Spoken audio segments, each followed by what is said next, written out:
sichabasa Yesu, ufedise dintwali matwenye, usibuluke, usibuluke, sichabasa Yesu, sichabasa South Africa, South Africa,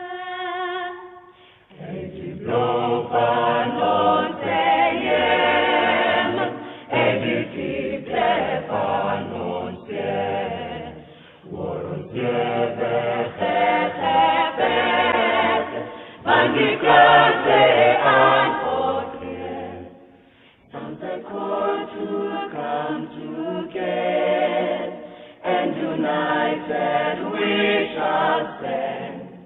Let us live and fight for freedom in South Africa.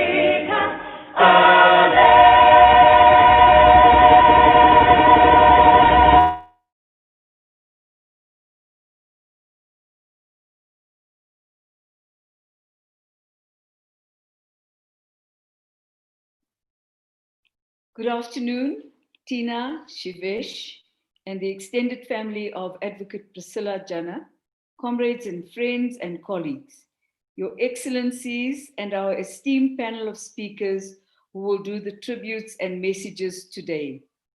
Today we celebrate a life of a South African patriot whose very life exemplified the struggle against apartheid and the building of a rights-based South Africa, where the dignity of everyone is respected. Not to mention that she was an outstanding feminist and made sure that the rights of women were never far from the consciousness of all those who made laws and who spoke about human rights and issues that mattered to the people of our country. I will be directing proceedings with Comrade Jeff Radebe, a member of the National Executive Committee and former minister, including in the Justice portfolio and now a special envoy of President Ramaphosa. A warm welcome to all who joins us on social media. We will start the program with the slideshow on the life and times of our sister, leader and people's lawyer, Comrade Priscilla Jana.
What a beautiful tribute to a beautiful woman with a very beautiful smile, a warm heart, and big shoulders.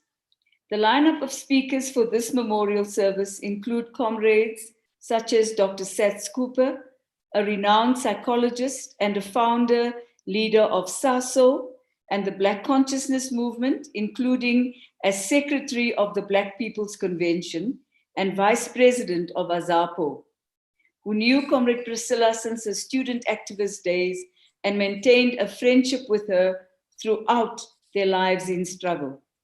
Others, like human rights and constitutional activist, Ambassador Bridget Mabandla, and advocate Johnny De Lange, worked with her as members of parliament of that first esteemed cadre of MPs from 1994 to 1999.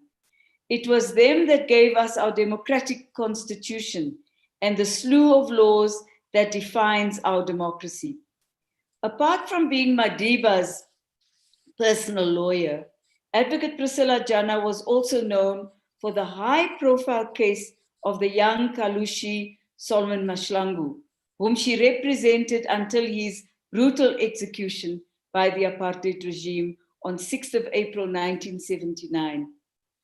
Comrade Gideon Mahlangu, a family member of Kalushi Mahlangu, will therefore also pay a tribute. We will start the lineup with Dr. Seth Cooper, Ambassador Bridget Mabandla, Advocate Johnny De Lange, and Comrade Gideon Mahlangu in that order. Dr. Seth Cooper, please take the floor. Thank you very much. It is my humble honor to have known Priscilla, of whom Madiba said, of that generation of activists. This was the spark that lit a felt fire across South Africa. And did Priscilla ignite the legal system from the mid-1970s into the early 1990s, when she tirelessly defended activists from different political formations and was not only their lawyer, but was their friend, their guide, and often their sister and mother. We were students together at the University College Durban, where we cut our teeth in the struggle. As a fearless article clerk, she took on the terrible might of the vicious apartheid system and found ingenious ways to assist detainees under the Feared Terrorism Act, and later in 1976, when it became the Internal Security Act, and ably acted as lawyer for hundreds, maybe thousands of activists in this country. After Shan Chedi fled South Africa, she became the preeminent lawyer for political prisoners, not only in the Reef, but in other parts of the country. She served all of us tirelessly in a variety of capacities. And I would be doing her a disservice if I did not record what various comrades have said.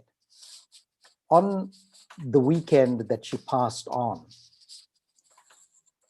very staunch soldiers, MK amongst them, couldn't speak and were really devastated.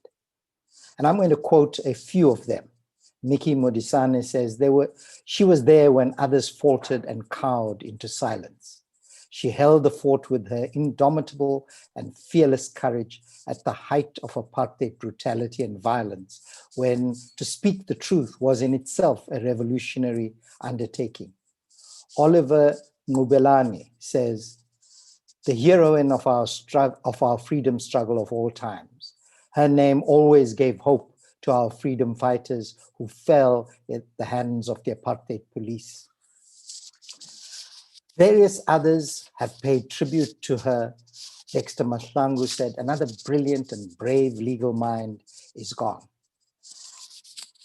Maleshane Mokwena says, our lawyer, she was always with us, very supportive. We have stories and anecdotes to tell. Nyameka Mayatula Khoza says, one of the greatest human rights lawyers of those days. Zach Tole, human rights soldier, unquestionable patriotism. Neville Mutlabak says, Priscilla Jana is my hero. And so the tributes go on. And this we will compile to give to Tina. The footage we saw of the wedding was one of her proudest moments. And Priscilla, the kind of person she was, the lawyer, the mother, the comrade, the supporter, the person who would fearlessly engage with apartheid at all its levels. Where she found that courage from to take on the might of the apartheid security apparatus, sometimes alone, only heaven knows. But that she was, and she will be fondly remembered by thousands of activists and their families through the length and breadth of this country. Priscilla was larger than life, and she was also a compassionate, caring, and committed comrade who will be sorely missed. So know, Tina, that in your loss is truly a national loss. Thank you.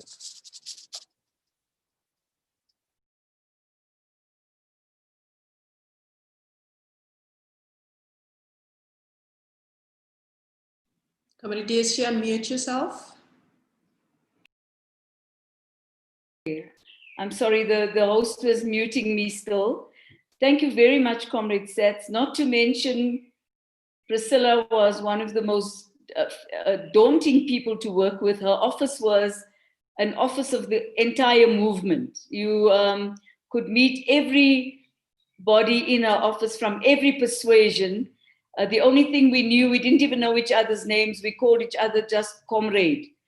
It's all you needed to know, that the person was a comrade, never mind ANC, AZAPO, PAC, nothing. Priscilla served everyone. And one thing I think that Comrade Sets, you will remember our house in Nightingale Road was an open house for anyone who was hungry. So if you did go there, you would be fed, whether you wanted to be fed or not, you would eat. Wonderful woman. Thank you very much, Dr. Cooper. Ambassador Bridget Mabandla, good to see you again, Comrade Bridget. Welcome, and the floor is yours.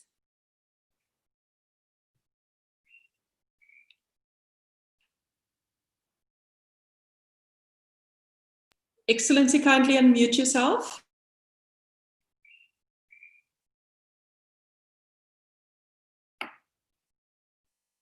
Unmute. Comrade Bridget, unmute.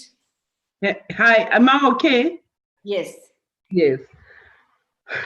Comrade DSG, Comrade Jeff, Speaker of Parliament, Comrade Thandi Modise, Minister Sisulu, Advocate Bongani Majola, Chairperson of the South African Human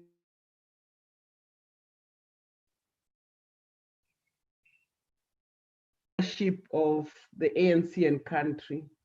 Today we commemorate the life of one of South Africa's greatest, the most loved people's lawyer.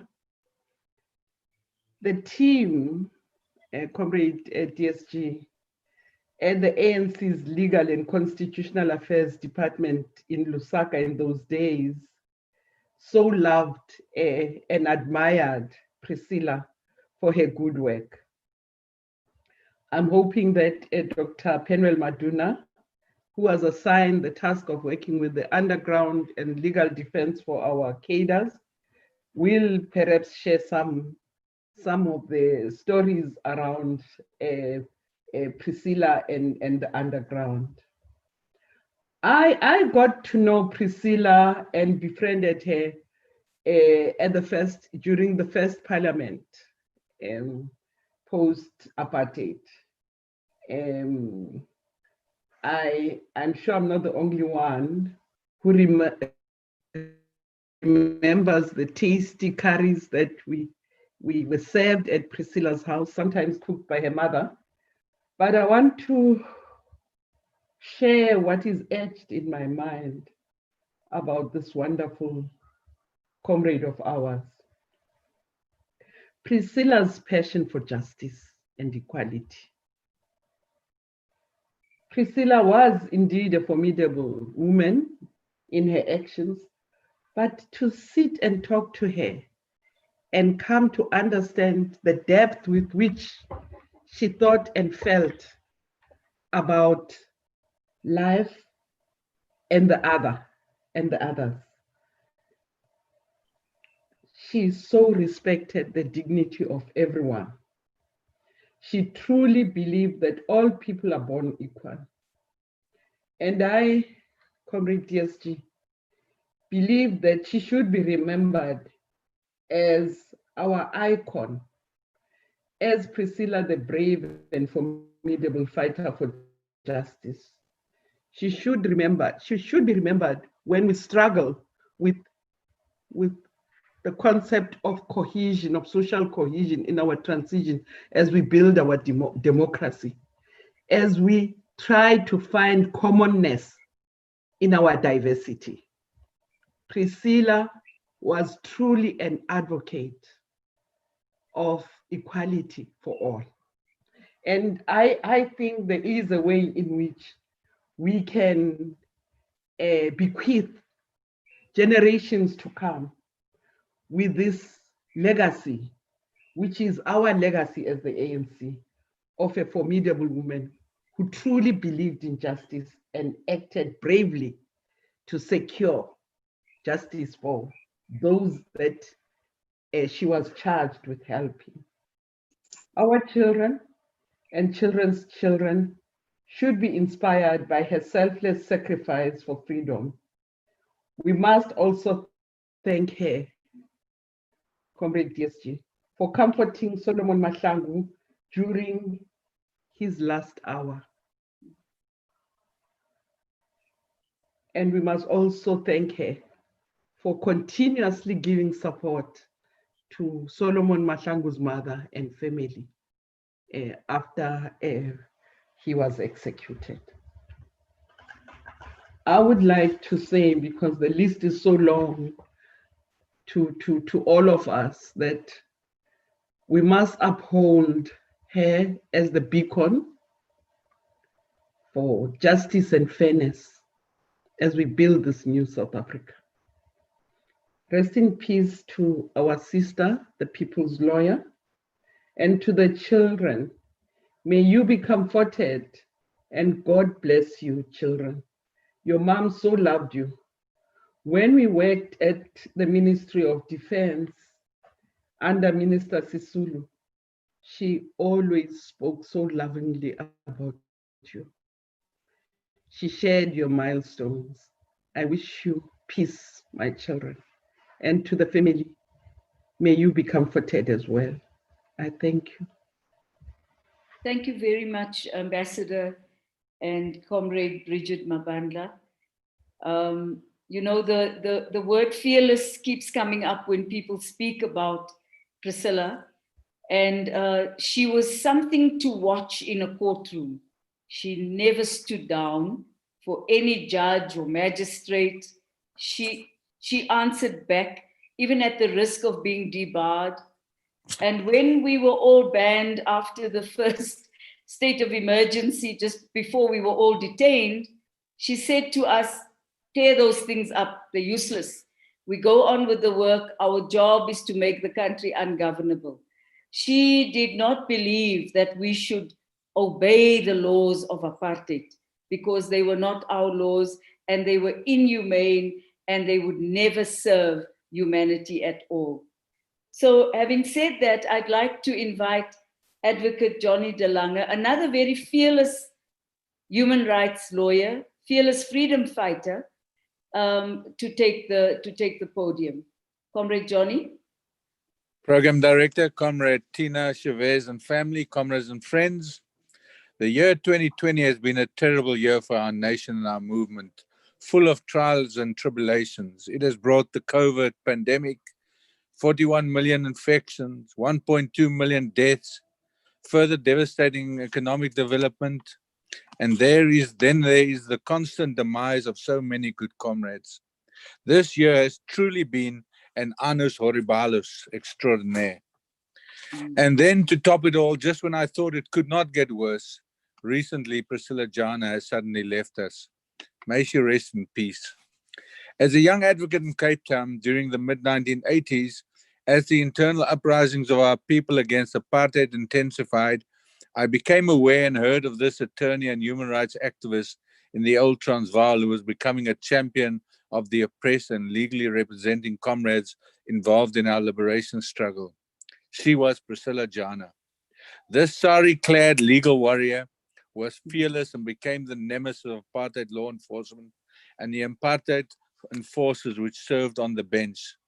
Stories circulated in our progressive lawyers' circle of her titanic battles in the apartheid courts, which of course encouraged us, especially if her magistrate dared challenge her wearing her colorful saris in court.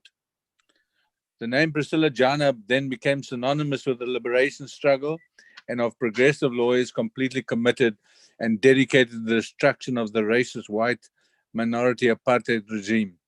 During this time, living in different parts of the country, our paths hardly crossed, except that both of us played roles as founding members in the formation of the National Association of Democratic Lawyers, NADEL.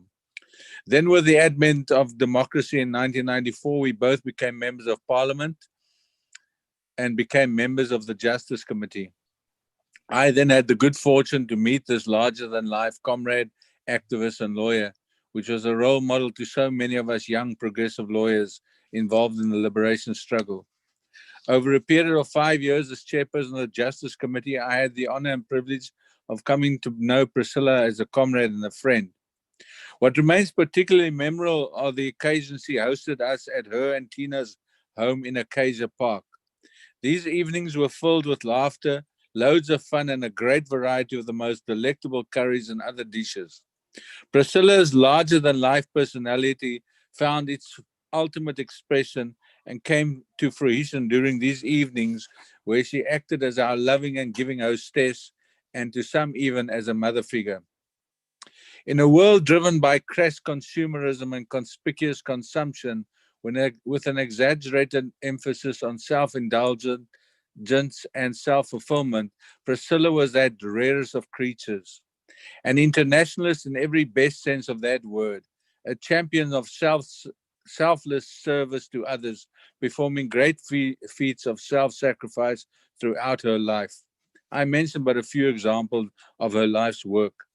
Before the advent of democracy, and her attorney's practice played a vital role in Gauteng, defending our MK comrades and everyone that was involved in the struggle. Some of our most iconic leaders, whilst incarcerated on Robben Island, were her clients, as she was a trusted lawyer and comrade. With the advent of democracy, she played a pivotal role in Parliament, and particularly in the Justice Committee, where she played a leadership role. She then played an exemplary role as an ambassador representing our country, especially in the Netherlands and Ireland. In the end, she went full circle and returned to become the deputy chairperson of the Human Rights Commission. In her book, Fighting for Mandela, she chronicles the last moments of her client, MK combatant Kalushi Solomon Mahlangu, in such a simplistic and even matter-of-fact manner, with no frills or embellishment. Yet it captures the soul of our struggle for liberation and is evocative and deeply moving. She writes, "He held both my hands and looked into my eyes. 'It's over,' he said. I lost my composure. I broke down in shuddering tears. It was Solomon who comforted me. When our time was up, Solomon asked me to take a message to South Africans and to everyone who was fighting for freedom. He said, 'Tell my people that I love them. They must continue the fight. My blood will nourish the tree that will bear the fruits of freedom.' My blood will nourish the tree that will bear the fruits of freedom." This iconic sentence, Priscilla brought from the spoken lips of Solomon Mahlangu to the world, possibly at the loneliest moment of his young life, and is part of ANC folklore and has reverberated through generations of ANC warriors. It was only fitting that Priscilla was the one who immortalized this ultimate sacrifice and legacy of Solomon Mahlangu. During her time in Parliament, her teenage daughter, Tina, formed the center of her existence, and she devoted her life to her daughter. They were inseparable. It was a very special relationship to which many of us could bear witness. Condolences to Tina and her family and friends. I personally experienced Priscilla as a grassroots intellectual with a brilliant intellect and rare intellectual acuity and honesty, a great analytical mind and impeccable integrity. She was for me what I regard as the epitome of a perfect progressive lawyer, a phrase coined by Zach Yacoub during the UDF days. As she was a human being first, a political activist second, and only third was she a lawyer. Priscilla was that rarest of lawyers, always being humble yet caring, placing her client's cause foremost, imbued by a great work ethic and by always being the consummate professional. This larger-than-life woman, clad in her colorful saris, was a multi-talented professional, a highly competent progressive lawyer, dedicated to constitutionalism and the rule of law, and devoted to a human rights culture, and she was a consummate politician and diplomat. Hers was a life of service and dedication to our people, our nation, and her beloved movement, as a true professional based on integrity, morality, and intellectual acumen and honesty. As one of the stalwarts of our struggle, she distinguished herself in a non-factional manner as a humble and exemplary leader of our movement. We express our deepest and sincerest condolences as comrades and friends to Tina and her family, and to all her comrades and friends. Hamagahle Mkonto. I thank you for allowing me to pay tribute and say goodbye to one of the unsung women stalwarts and leaders of our movement. Thank you. Thank you very much, Comrade Johnny. We must always also remember that Priscilla was a founding member of the Federation of Transvaal Women and very much instrumental in talking through some of the campaigns that we ran. It is now an honor and a privilege for me to invite Comrade Gideon Mahlangu to reflect on their family's experience and recollection of our people's lawyer. Please, Comrade Gideon, take the floor.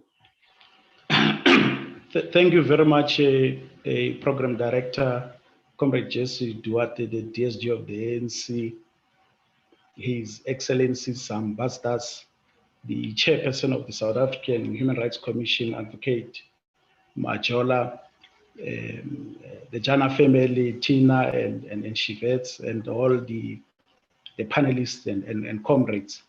Did allow me, Program Director, to say that present is the child of the past and parent to the future. Today, we remember and celebrate the life of the people's lawyer, a mother, a sister, and pillar of many families pre and post-democratic dispensation. We celebrate and remember the life of Comrade Priscilla Jana during very difficult times in our country because of COVID-19 pandemic, during at a time where the trials and tribulation are facing the movement of Priscilla Jana, Solomon Mahlangu, Moses Chikane, Chris Hani, Walter Sisulu, Nelson Mandela, and many heroes and heroines of our liberation struggle. Indeed, Comrade Priscilla Jana was the people's lawyer whom her interest was of ensuring that the human rights of the people are respected and valued by even the cruel apartheid regime. Her departing our beloved world, serving on the South African Human Rights Commission, is an indisputable confirmation that she never at no second of time thought to abandon her dedication and commitment to ensure that justice, equality, and fairness is served to the people of her country. The late Solomon Kalushi Mahlangu, Utosoro Mkiru Latlamatole, met for the first time Auntie Priscilla Jana, as we refer to her at home, around June 1977, after him and the late Comrade Monty Mtlong were arrested in the popular Battle of Koch Street in Johannesburg. Upon the arrest of Solomon Mahlangu, the Mahlangu family was approached by a man who came and advised the family to go and visit Mr. Ayop, Ishmael Ayop law firm. And that is where Auntie Priscilla established the relationship with the Mahlangu family and became a lawyer of Solomon Kalushi Mahlangu. Martha Yebona Mahlangu, the late mother of Solomon Mahlangu, and his brother Lucas Mahlangu met Auntie Priscilla at Mr. Ishmael Ayop law firm. Wendy? Mr. Ishmael Ayop law firm in Johannesburg. It was from that case of Solomon Mahlangu that indeed Auntie Priscilla Jana became very close to the Mahlangu family and became a sister and a pillar of strength. On a first consultation with Solomon Mahlangu, he was detained in John Foster. On her arrival, he found that Solomon Mahlangu was tortured and beaten by apartheid government, bruised, and that was confirmed by a white student of Wits University. And it is from there where Comrade Priscilla Jana influenced the Wits student to sign a petition against the execution of Solomon Mahlangu, 3,000 signatures of Wits students against the execution of Solomon Mahlangu.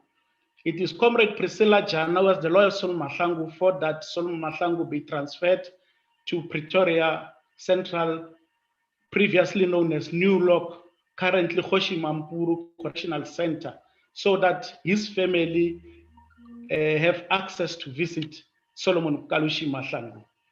Auntie Priscilla represented Solomon Mahlangu through the unfair trial where he was charged under a doctrine of common purpose, when it was popularly known that Solomon Mahlangu never shot anybody. In actual fact, it was Comrade Montley and George who shot during the battle. The trial continued in Kempton Regional Magistrate Court, and it was her view that during the trial proceedings, when Mr. X was called to testify against Solomon Kalushi Mahlangu, everyone was asked to go outside except the mother.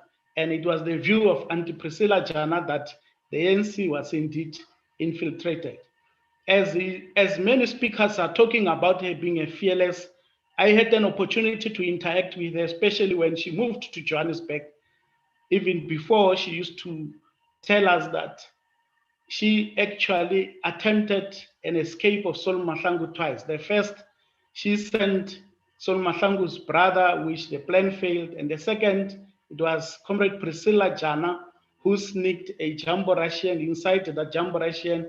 She cut it inside and put a saw to cut the butlers in the prison, but the plan failed. And that to us demonstrated the support that Comrade Priscilla Jana provided to the family. In the appeal, it was Comrade Priscilla Jana who influenced Solomon Mahlangu was refusing the appeal that tell the ANC and President OR Tambo that I must be killed so that my people are freed.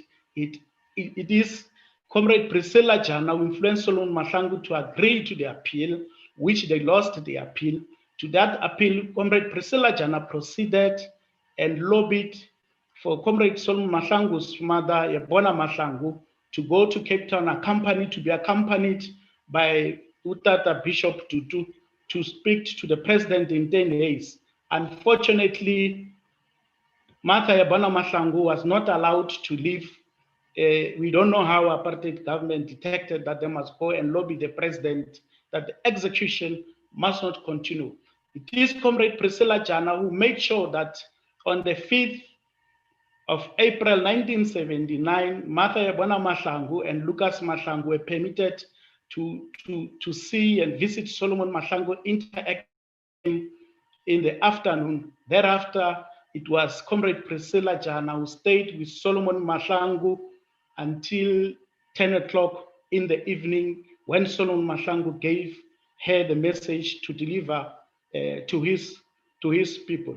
We all know that Comrade Priscilla Jana on the 5th, she slept in Mamelodi when the South African police arrived in the morning before 6 o'clock. Comrade Priscilla Jana was in Mamelodi to deliver the message that by 6 o'clock, Martha Mahlangu, we're going to hang your son. Comrade Priscilla Jana was there. Even after the execution, Comrade Priscilla Jana was there, and it is when the apartheid government decided that they're going to ban her because she was there to support the family of a terrorist.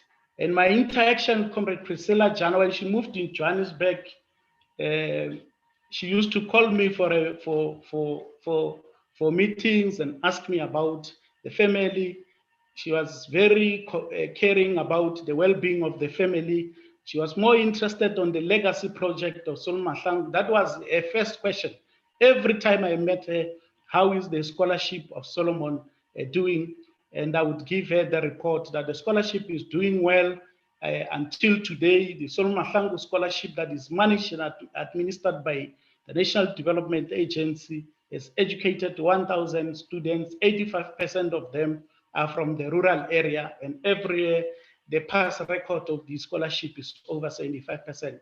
And that would make Auntie Priscilla Jana very happy. It was in 2019 when she called me for a meeting in Johannesburg and told me that I'm giving you this message, go and tell Solomon Mahlangu's two living brothers that she wants the case to be reopened because she is of strong belief that Solomon Mahlangu was wrongly convicted and executed by apartheid government. In 2019, when we were supposed to start with the case, she advised that, look, it's Solomon Mahlangu's 40th commemoration year. Let's give it honor and respect, and we'll start in 2020 to open the case of, to reopen the case of Solomon Mahlangu. Unfortunately, COVID-19 struck, and unfortunately, she left us. But as the Mahlangu family, we will make sure that her wishes are fulfilled, no matter how long it will take us. In conclusion, our deepest heartfelt condolences from the Mahlangu family and the royal family and the Ngwenyama PM Mahlangu goes to the Jana family, Tina and Shives. We are saying, go well, Auntie Priscilla. Your greatest role in striving to save the life of the Mahlangu son and many sons and daughters of the African soil will never be forgotten. Your great role in the liberation struggle, the fearless people's lawyer, you will forever be in our minds and hearts.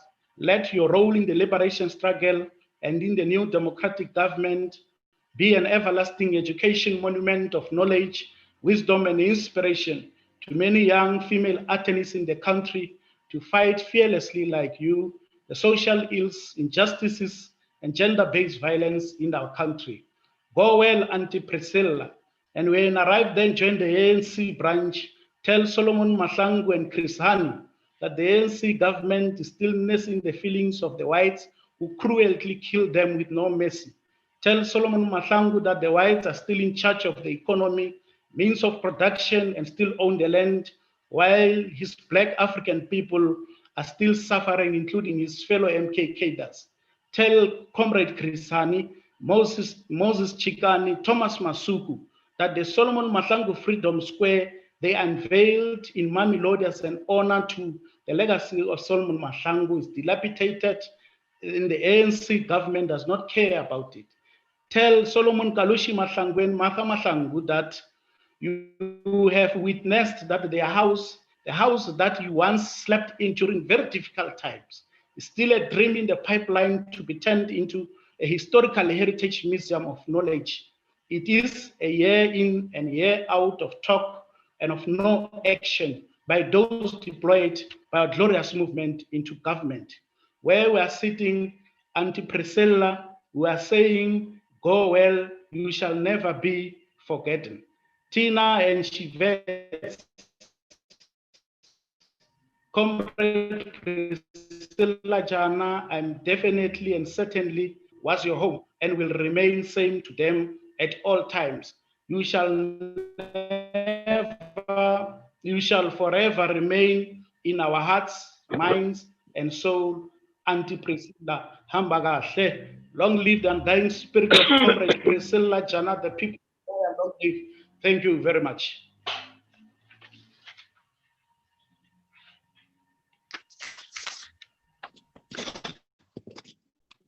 Comrade Thank you, comrades. Thank you, Comrade DSG. Thank you, comrades Sets, Bridget, Johnny, and Gideon for such sharing these moving reflections on this very amazing woman, Priscilla Jana, a legal mind and an activist. Indeed, she was forged in fire and she emerged as a true leader of South Africa's people. Our next reflections will be from an equally esteemed panel of speakers who got to know Advocate Priscilla Jana in different capacities. Comrade Thandi Modise, the Honorable Speaker of the National Assembly, left the country in 1976 to join Umkhonto Wesizwe. She was the first woman to be jailed for MK activities, and the lawyer who took up her case was Advocate Priscilla Jana. Comrade Thandi will be followed by another activist from the Northern Cape, Bob areas, a public representative and ANC leader, former Ambassador Jomo Kasu.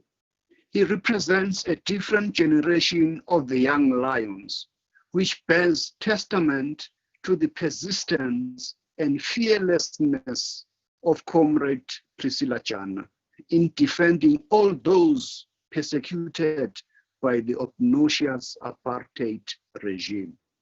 In similar vein, Comrade Ilona Tip also met Comrade Priscilla Jana from behind bars.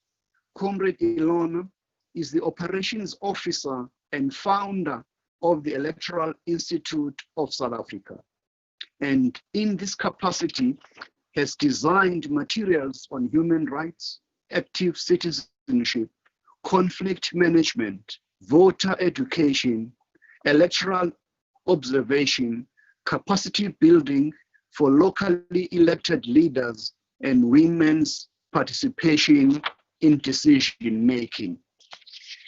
Comrade Ilona Tip will be followed by the Honorable Chairperson of the South African Human Rights Commission, Professor Advocate Bongani Majola, who served with Priscilla Jana in this very important Chapter 9 institution. Advocate Majola is an academic, human rights scholar, and the previous Assistant Secretary General of the United Nations International Criminal Tribunal for Rwanda. And last but not least, there will be Dr. Penuel Maduna, a constitutional expert active in the CODESA negotiations and the drafting of our constitution, a former cabinet minister, former NEC member, and currently active in the legal fraternity and sorority, as well as in the private sector. We will start this segment of speakers with the Honorable Speaker, Thandi Modise. Madam Speaker, you have the floor. Thank you, Chairperson. Comrades,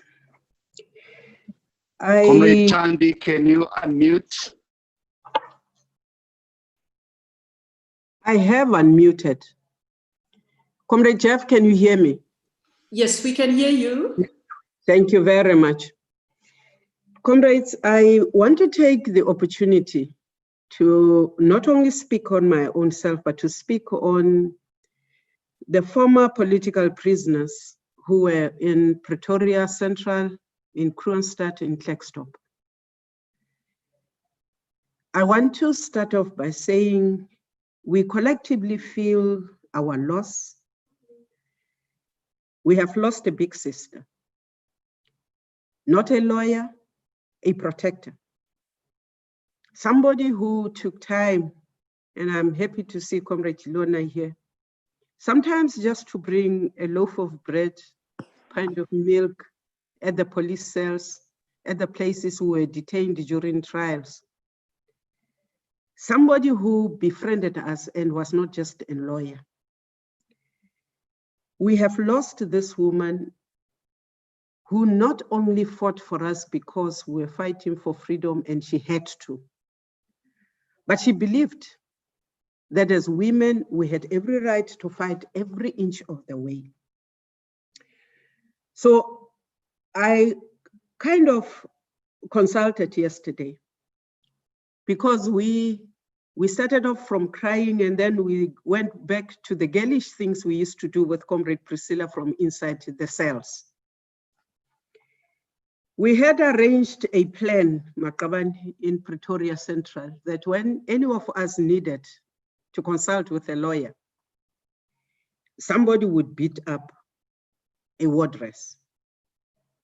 You had to make sure that there was a little bit of blood because that is the only time you would be allowed a legal representative during your trial. And Priscilla would come.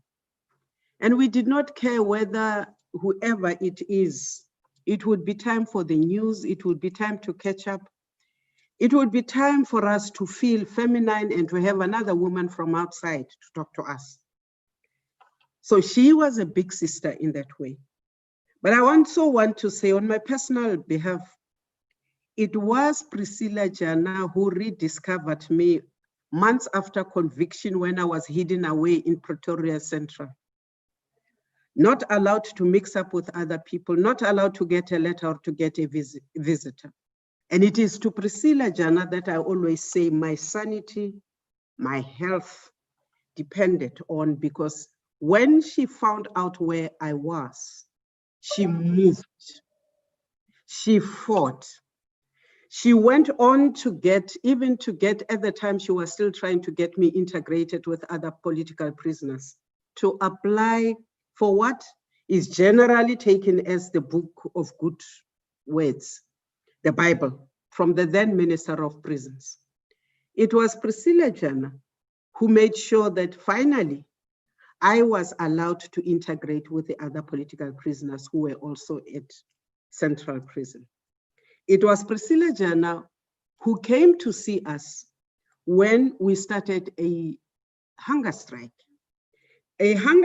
which some people thought was frivolous, but we were allowed to change dresses 4 times a month.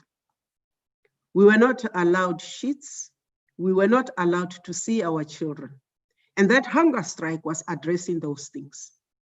And because of that hunger strike, with Priscilla egging us on, being there for us, we did not die. As Madiba sent us a message, fearing that we would die out of hunger when we entered the 3rd week. We won a right to get to linen, to get that linen to be changed weekly. We were even allowed to wear dresses with flowers which were different from what we were used to. So it was a small victory, but for that, we had been walking around for weeks, only wearing our panties and our vests to demonstrate a point. It is Priscilla Jana who came to our rescue when we were being pressurized, and poison was used if you speak to Elizabeth Nklapo. When we were asked to disavow violence in exchange for freedom, all of us, we said no, including Teresa Ramashemola, who was then on the death row. It is Priscilla Jana who ensured that we communicated with our families. But it was also Priscilla Jana, comrades, who came to prison once, looked me straight in the eyes with those big eyes and said to me, "Your husband has been arrested." And I got a shock. I had not been married. And I said, "What?" He said, "Your husband." And I knew that I had to have a husband at that instant. That husband turned out to be Zakes Mulutsi, who had just been arrested. That opened us a channel as the ex-political prisoners with my now newly arranged husband by Comrade Priscilla, when he went to Robben Island to correspond for us to tell them what would be rearranged sometimes through Priscilla, and to get the news from Robben Island, but also what it did was the isolation that we felt as female political prisoners, because we were never allowed to be more than 3. We were never allowed to be in even numbers. We were not allowed to have games. We struggled. Just the news, that's the connection with the outside world, whether it was a fake marriage or not, Priscilla did have it. It is Priscilla Jana who, when I got home, Comrade Jomo will remember this, and Mangope kept on sending people for me to be rearrested. It is Priscilla who said to me, next time they come, call me. And indeed, the next day they came. And I called Priscilla on the landline, and she said to give them the phone. And she said to the captain who was sent, a very vicious chap, and she said to them, I have just told my client to say no, wahana. So I stood there and said, Jahana. And that was the end of terrorization from Mangope's police. They never ventured to my home again to try and arrest me. So for us, Priscilla was not just this comrade. She was this big sister with a big heart. We admired the fact that anybody could go to Priscilla with whatever problem. We admired that at the time we were in Pretoria and in Klerksdorp. It was Priscilla who was the conduit between us and those who were in Kroonstad. It is Priscilla who warned us when one political prisoner would disappear during the day and went where we didn't know. And she connected when the police started investigating further charges against us. It was Comrade Priscilla who unmasked this woman. It was Priscilla who had to create an alibi and a story to come and see us when we had now moved to Kroonstad, to come and say that woman who betrayed Masisulu, Bopopo and Botera has now been killed by the people of Soweto. You can breathe easy. So Priscilla didn't just look at our life from, you are political prisoners, you are detainees, you must only. She looked at us as human beings. She looked at us as women who sometimes needed to be women. She cared about when she had an opportunity to see us, to bring us news about the children we were prevented from seeing. So for me, Lala kahle, robala hantle Priscilla. It is a pity that towards the end, we almost failed you, comrade. The complaint about her continued illness was brought to Parliament. And I must say that we discussed this matter and we thought, somebody who has saved so many lives is so sick that she can't come to work. And we are expected to terminate this contract through Parliament. I want to say that I am happy that for once, the processes of Parliament were too slow to stop the employment of one Priscilla Jana. I want to say that that slowness, for once I'm happy because we did not have to have somebody who had protected us during the dark hours. So Mzana Wadibosha says, thank you. Robala Hantle Khadiekho. Because you were there when we needed you. We were not there when you needed us. And that is a pain we will carry for a long time. We were proud of you when you became an ambassador, Comrade Priscilla. We jubilated. And Comrade Priscilla did not only come at the nice time. I remember when one day, and she was very sick, and I was in the NCOP, and she knocked at the door and just pushed the door. And they were trying to say no appointment, and she said, she will see me. And indeed, I said to her, anytime. She had not come to berate me for my misdoings or anything. She said to me, you will make sure that I have access to President Zuma, because I think I am still lawyer enough and comrade enough to talk to the president next door. We tried, we failed. And therefore, I want to still praise Comrade Priscilla, even when she wasn't well. even when the doors were slamming in her face, she still tried to go in and advise. She still picked up the phone and sometimes came to Parliament and say, I like that ruling, but I don't think I agreed with you here. She was my sister. So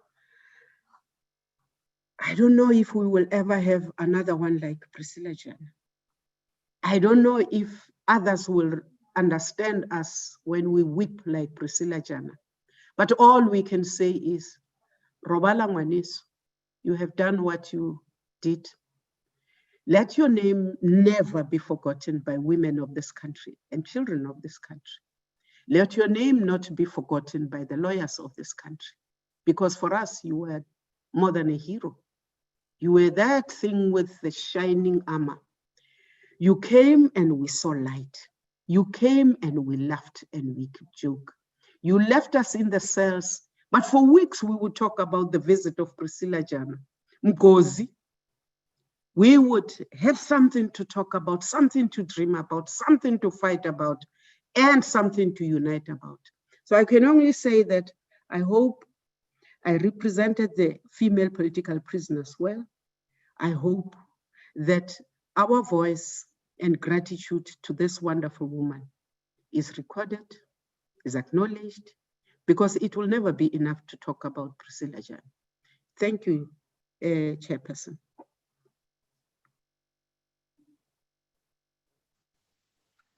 Thank you, Comrade Speaker, Comrade Motis. The following speaker is Comrade Jomo Kasu. Comrade Jomo.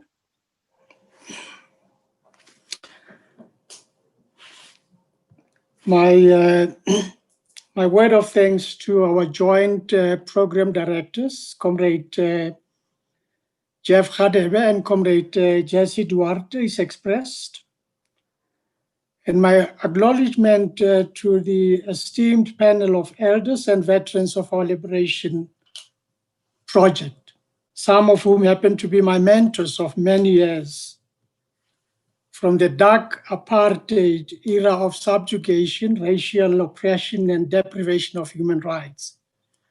And greetings also to the entire participants and listenership of this occasion.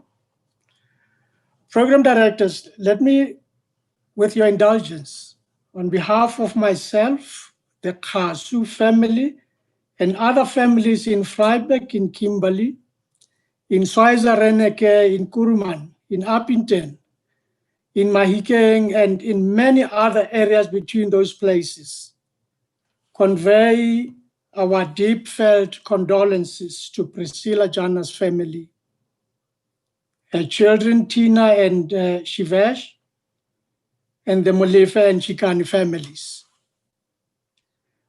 I speak on behalf of families and comrades from the areas mentioned, because for the longest time, since the late 1970s through to the 1980s until of late, the lives of these families and comrades were touched by this fallen angel and warrior of justice, Mayor Priscilla Jana. Many will tell you how Priscilla became a lawyer, a shield, a friend, a comforter, and a provider to them in the dire moments of yesteryears. To us, Priscilla was a refined, a one unmissable jewel in the crown. She loved us without knowing us first. And when she came to know us unreservedly and most lovingly, she cared so much for us in Huhudi and those places that it was impossible to think that she had work all over the country, work that she devoted herself to just as much. We of the generation of her prime legal period work remain immeasurably and endlessly indebted to her. My experiences, or many experiences, Some narrated anecdotally about her, speak of humility, fearlessness, selflessness, and single-mindedness to her calling. For many families, this is who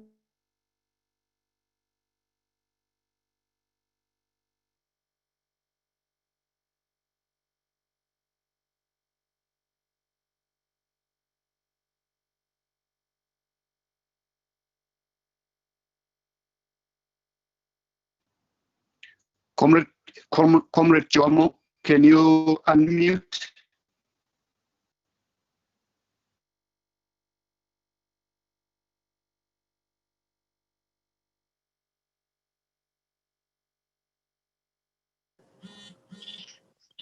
Comrade Jomo, can you unmute? We can't hear you now. For my family, Priscilla was there every step of the journey and misfortunes we had to encounter from the apartheid system. She represented me on the many occasions of my lengthy detention without trial, under the internal security and state of emergency laws of the time. From the early to the late 1980s. She was there when my mother and other mothers of Huhudi and Kimberley found themselves detained under the state of emergency in 1986. She represented my younger brother, Khotso, and other youngsters of Huhudi in a trial which arose from the student uprisings in Huhudi in 1983. Priscilla came between my mother and the security branch when the latter placed my mother under tremendous pressure to reveal the whereabouts of Khotso and my other brother, Bibiri, after they escaped the country in 1983 and 84. When my yet another younger brother, Mafatsi, faced trial on trumped-up charges of public violence in 1984-85, it was Priscilla again on the scene who made sure that my brother was well represented and that a sentence that would have been extremely heavy was mitigated. There was a time in my family when my mother was in detention, my two brothers in exile, my other brother in prison, and myself in detention under the state of emergency.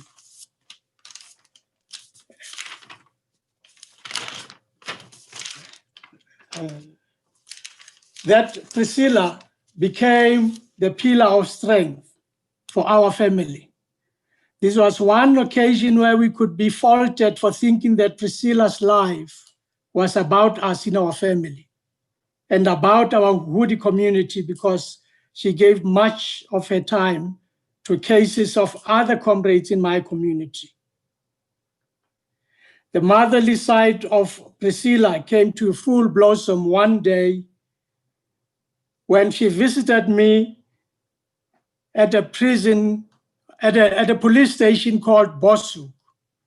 Bosuk is a border post between South Africa and Botswana. For some time I was detained there. When I say I saw Priscilla's motherly instinct or motherly side come to full blossom, I mean just that, because when Priscilla saw the conditions under which I was held at Bosuk, she wept. She wept because she could not believe that one human being could do what she saw being done to another human being in my person. It was when we discussed with Priscilla that there was some plot of sorts that the security branch was planning against me. It was that they deliberately placed me at a border post police station so that should I think of escaping, they would then shoot me and make it like it was my fault that I had to escape.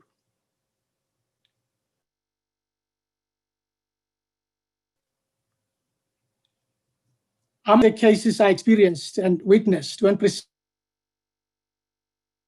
was expected to and actually came to the rescue. Cases involving comrades such as Daki Africa, Bushi Mape, Hoffman Kalitsi, Hotzaprut and others in Freiburg.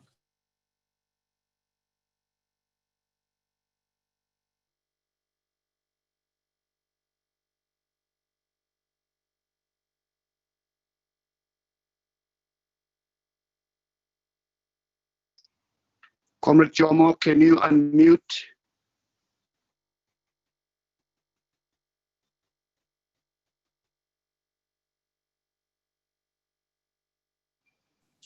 Comrade Jomo, can you unmute? We can't hear you.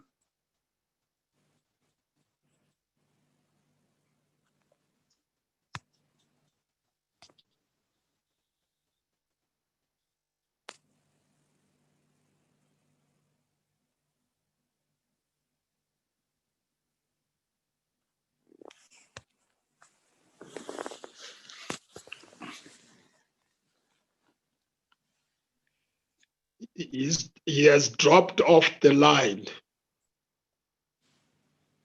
Oh, sorry, comrades.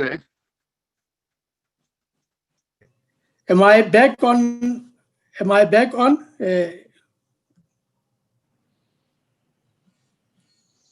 I'm trying to get back on. Am I back on? In the Yeah. instance, can we then proceed?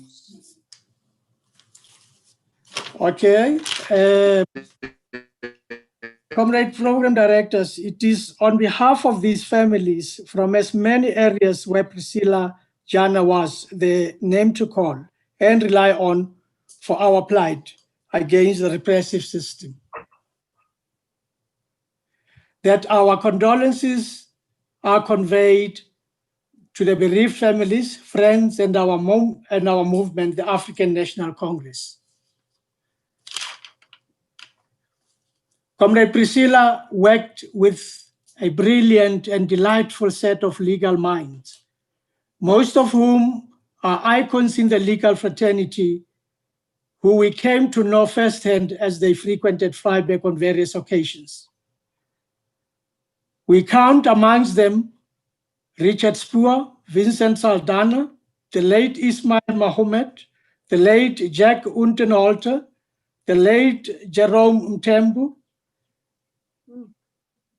Chris Waters, Krish Naidu, Julie Mahomet, Clifford Mailer, Theo Beckerley, and many others.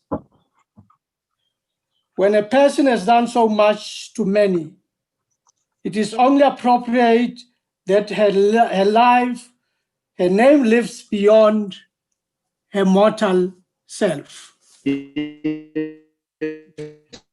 The families and comrades from the many areas on whose behalf I happen to speak have made two commitments which I would like to share with South Africans here today. That the name Priscilla be honored with landmarks through the length and breadth of our country.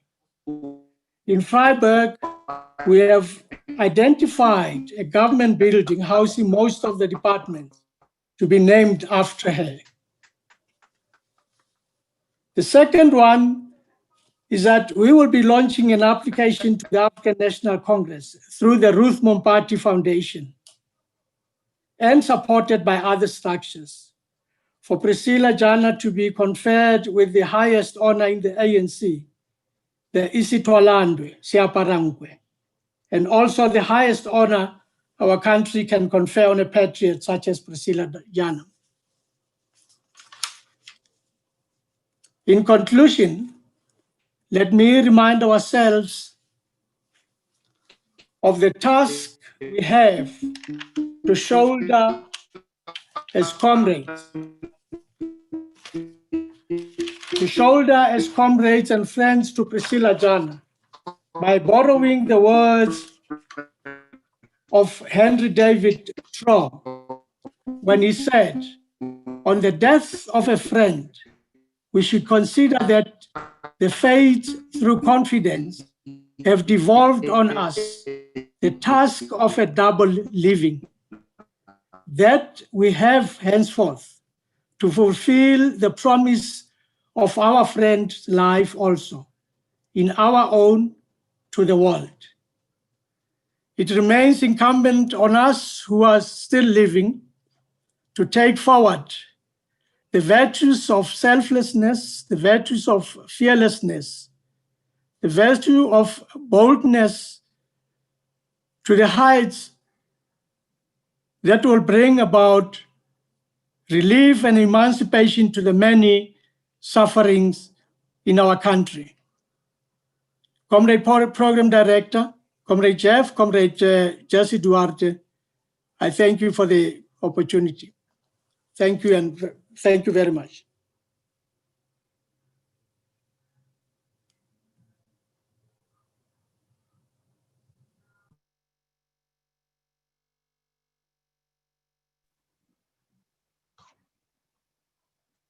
What is happening? Have I been alone, you know? No, you're fine. We're just waiting for the program director. Oh,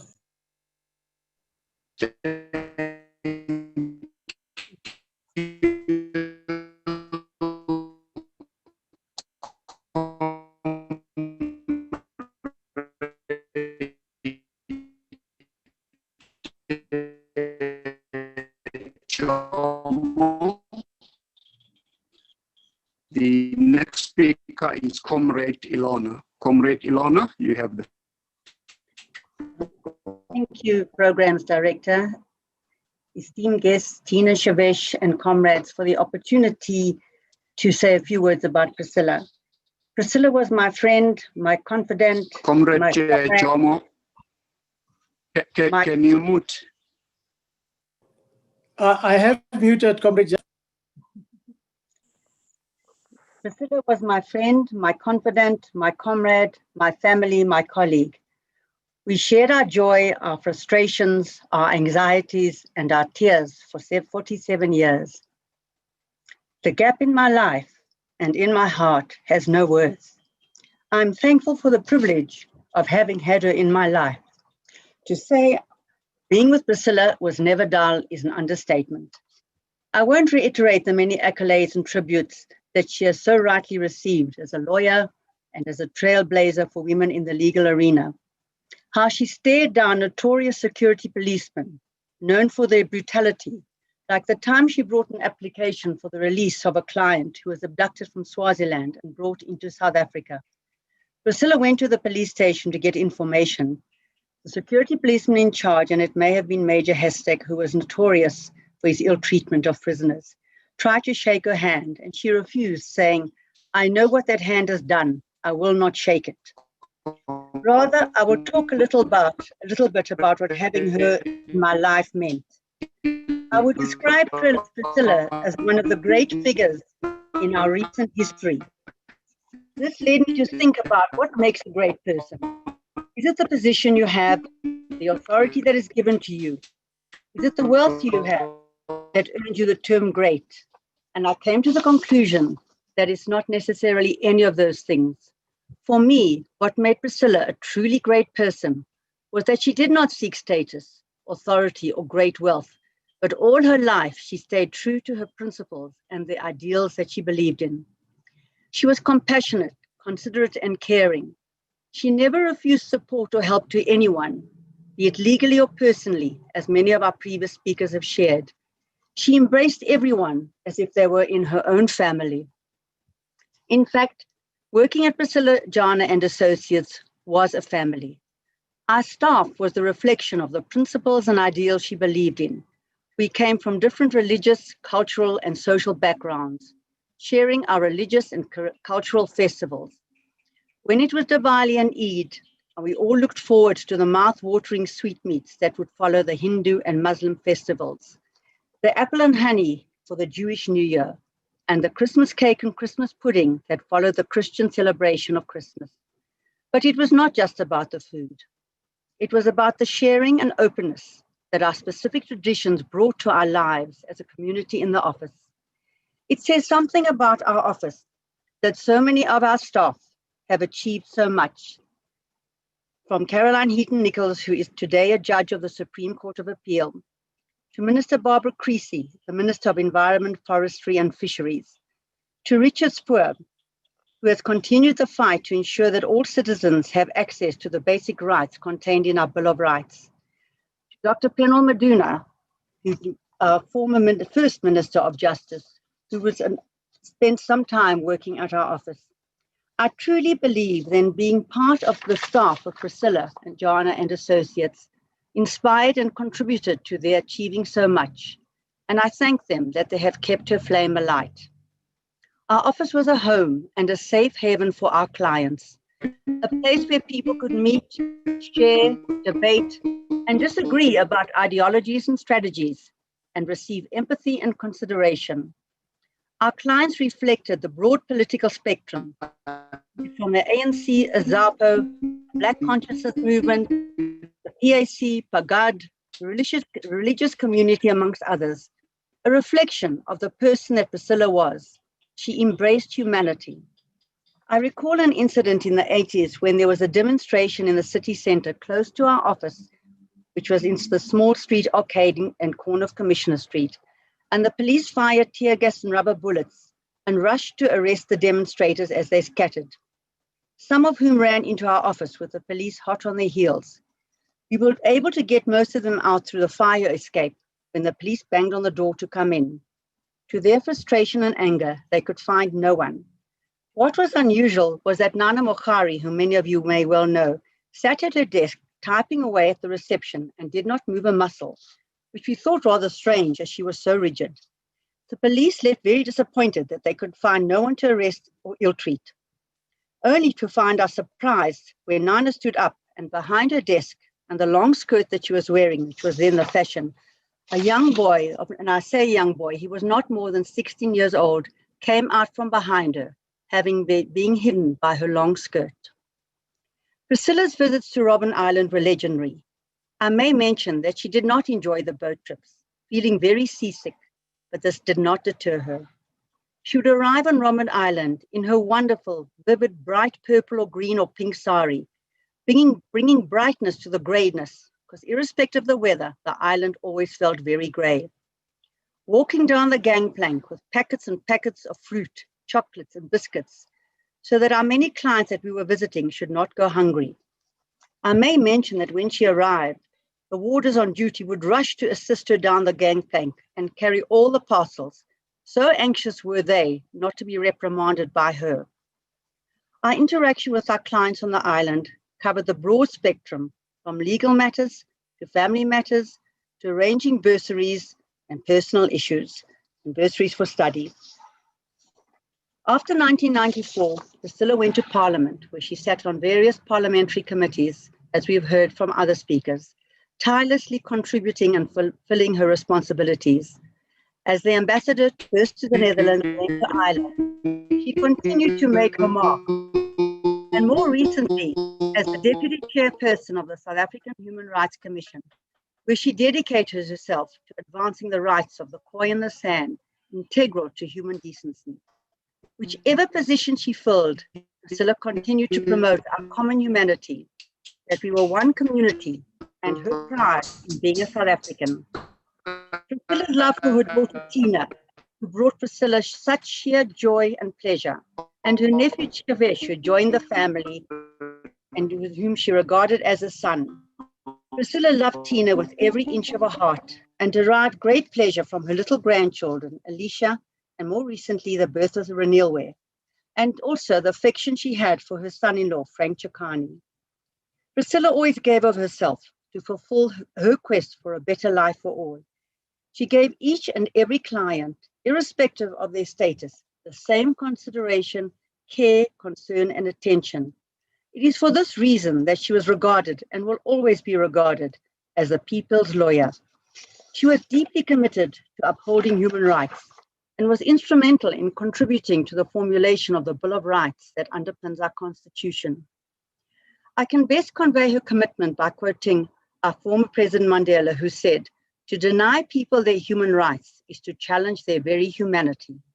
Priscilla engaged with people, acknowledging their dignity and showing them great respect. For me, Priscilla was truly a giant of a person. The greatest tribute that we can give her is to cherish her ideals and principles and to continue to uphold them and work to keep them alive. Priscilla, I shall always miss you. And I thank you for the opportunity to have had you in my life and for me to have shared in yours. Go in peace, my dearest, dearest friend, and know that you are much loved and respected. I thank you. Thank you, Comrade Ilona, for such a moving word.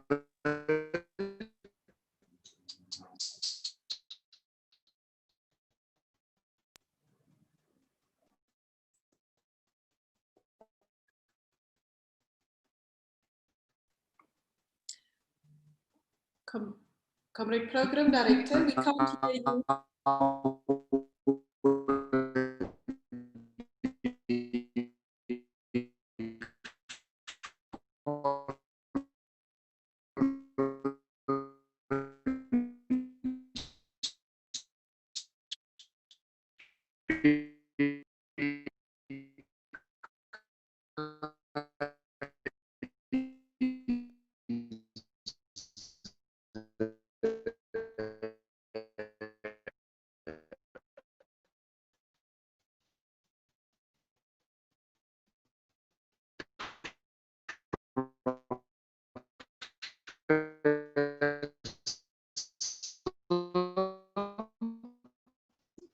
Advocate Majola.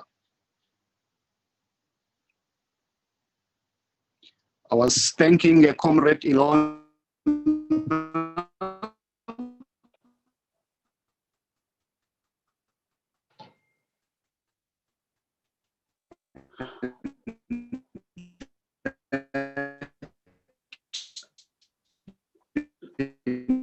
Next speaker is Professor Advocate Bongani Majola.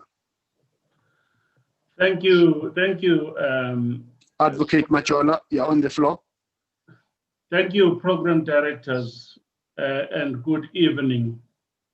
I'd like to greet also all former ministers and current ministers, the Honorable Speaker of the National Assembly and members of the Diplomatic Corps, the commissioners of the Commission and the staff of the Commission, as well as the family of Commissioner Jana. As the staff and commissioners of the South African Human Rights Commission, we wish to extend our great appreciation to the African National Congress for organizing this memorial to honor our late Commissioner and Deputy Chairperson, Advocate Priscilla Jana, a true heroine of our struggle for liberation, who fought relentlessly even when apartheid odds were stacked up high and even when prospects for success appeared quite dim at the time. It is important to acknowledge that the roots of the late Deputy Chairperson were in the ANC, of which she was a very strong and prominent member during her years of activism and as a representative of the ANC in Parliament in the post-apartheid South Africa.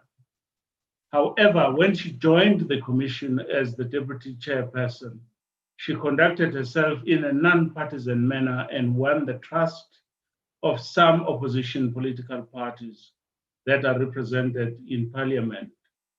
This is because she was high on ethics and she valued integrity. It was not therefore unusual to find leaders of some political parties conferring with her on issues relating to human rights. The deputy chairperson used her position in a skillful manner, often helping to build bridges when misunderstandings had occurred. One recalls an incident in which a political party felt that it had been unfairly treated by the commission. It was the deputy chairperson who stepped in to calm the tempers and to create understanding and better channels of communication. She was friendly, diplomatic, but firm. She had great respect for individuals. Although I was much younger than she was, and she was more experienced than I was, she always accorded me and my position, as well as the fellow commissioners, absolute respect.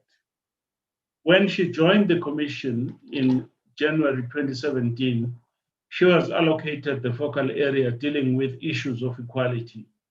The portfolio of equality has shown itself as one of the most difficult to navigate. It deals with issues such as racial discrimination, poverty, the lack of access to basic needs, inequality, and others. These issues are often emotive, and to handle them, one needs to have a thick skin because often the commissioner responsible for them can be as unpopular as they are popular. The deputy chairperson very skillfully dealt with related issues. I recall that she also managed to deal very well with some of the issues that arose. In one memorable case, she even traveled to the Northwest Province to meet a family of a young man who had lost his life in an incident that was driven by racism. She wanted to add a personal touch to that. The deputy chairperson was particularly sensitive to issues of inequality in this country and often lamented the high levels of economic inequality in the country. She often expressed concern that the government had not done enough to realize socio-economic rights and that the commission itself had to do more to promote and protect them. Priscilla also had quite a presence and an active, fruitful participation in various commission meetings. She often provided advice on matters of litigation and governance. Her vast experience in litigation and knowledge of jurisprudence came particularly handy when we were grappling with difficult issues of human rights as commissioners. On the other side, she had a very good sense of humor. I am told that when she was still South African ambassador to the Netherlands, she used to wear a sari quite often, but always identified herself as a South African and never as an Indian. It is said that while in a meeting one day, when someone asked her why she never identified herself as an Indian, whereas she always wore a sari, she retorted by saying, if one wears French underwear, should they say that they are French? The deputy chairperson liked and was liked by the staff members of the commission with whom she worked. It was always a pleasure to interact with her, and she therefore leaves many fond memories in the commission. One of the most enduring memories that many of us will always cherish was the close relationship that she shared with her daughter, Tina. Tina brought such joy and happiness to the deputy chairperson that one cannot fully describe. She spoke glowingly of her children, particularly Tina, and tried to spend as much time as possible with her, especially lately. Priscilla Jana was a real human rights activist. She lived a life of servitude and dedicated her life to the people of South Africa and to building a better and more equal society. It was therefore no surprise that she was chosen to be the deputy chairperson of the South African Human Rights Commission, an institution that serves as a vanguard of our constitutional democracy. Our constitutional democracy could not have been placed in better hands than in hers and others of her ilk. The Commission is saddened to see this giant of the human rights struggle depart. But we appreciate that even though she spent only 3.5 years at the Commission, we did indeed benefit from her presence, from her connections and her wisdom. We will miss you, Priscilla, and we thank you for your contribution. Hamba kahle.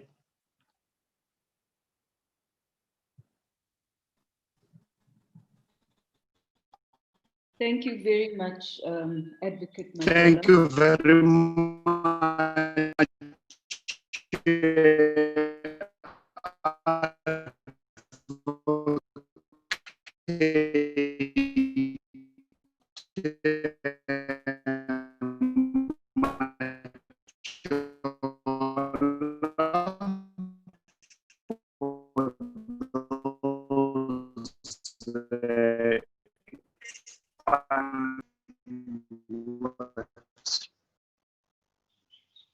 The next speaker is Dr. Penwell Maduna. Kubevu. Good. Thanks. Kubevu, you're on the floor. Pongan. Thanks, Comrade Jesse, DSG, and Comrade Jeff, and comrades all. I will want to walk one small step back in order to be able to demonstrate the kind of person, the kind of person that we're talking about. I get discharged from the State versus Maduna and others. Come back to Johannesburg, can't get a job. So I then am offered an opportunity to teach at Donaldson School in White City, Soweto, under Principal Buyang. Little did I know that, in fact, I was a listed person and therefore would not be allowed to enter the premises of any institution of education, let alone learn or teach there. So one morning, 2 Chevrolets are suddenly appearing at the school's gate as I walk in. Something says to me, no, you're in trouble here. Indeed, the principal calls me. He used to work with the late Richard Sowazi, who was the president of the Pimville pubs. We used to call it pubs, with Bob Brains and Mkunu, etc. So these gentlemen are saying, you're not supposed to be here. So I ask, why shouldn't I be here? They say, no, you are listed. There were 2 major categories then. There were listed people such as I was, who then had all manner of restrictions.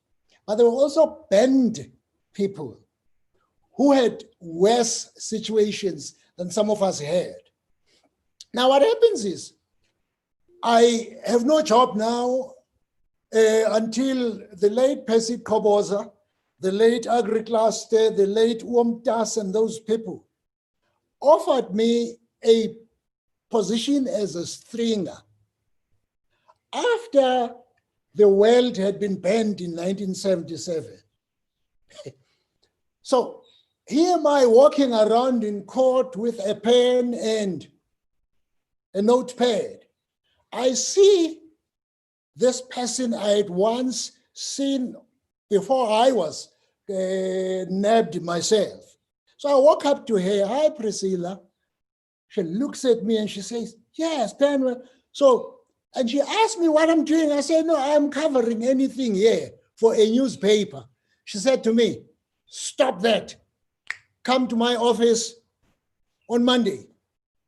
She had only 2 staff members then, Eloina, who then went by the name Ilona Klein-Smith, Ilona Tip, and Sam Morphe.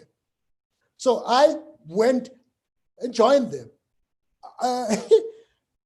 For me, that was a great company and a great home. I have had many great and good things being said about Comrade Priscilla since she passed on. But, you know, there are facts that the country and the people must know about Priscilla, other than Priscilla, Devikarmi, Jana, a lawyer. I'm going to start with a very interesting instance. Ilona, close your eyes. You and Priscilla received a shortish white man, not so tall, certainly shorter than I was or I am, introduces himself as Professor Renfrew Christie. Well and good, a good professor. This professor has documents that are related to the floor plan, the structure and everything of Quebec, which documents were supposed to reach London, Greenwich, Inwala, etc. We all know that eventually Umkhonto weSizwe bombed Quebec with military precision. I had thought that I was just working using my smattering of the law and my ambition to be a lawyer. I didn't know that my boss, Priscilla Jana, was more deeply involved in our struggle until Christie came to the office. Now, she and Ilona leave the office. The documents are supposed to be photocopied quickly and taken to some place where they would be dispatched to London, to Greenwich in Wal. Now, I want to show you a very interesting book about this spy, Craig Williamson. And I'm just going to quote a small portion thereof. On page 128, it says, I deliberately put all the details into my confession so it would be part of the court's public record and the information would get to the ANC. This is after he had been nabbed. And now he is telling the ANC that, firstly, it says up there, he was telling the ANC in the confession why he gave us the documents that were subsequently used to bomb Quebec. But the juicier part of it is, because of some concern that the confession wouldn't be made public before the trial, Christie's lawyers in Johannesburg, and that is Priscilla Jana and Associates, right, decided to fax the documents to lawyers in London.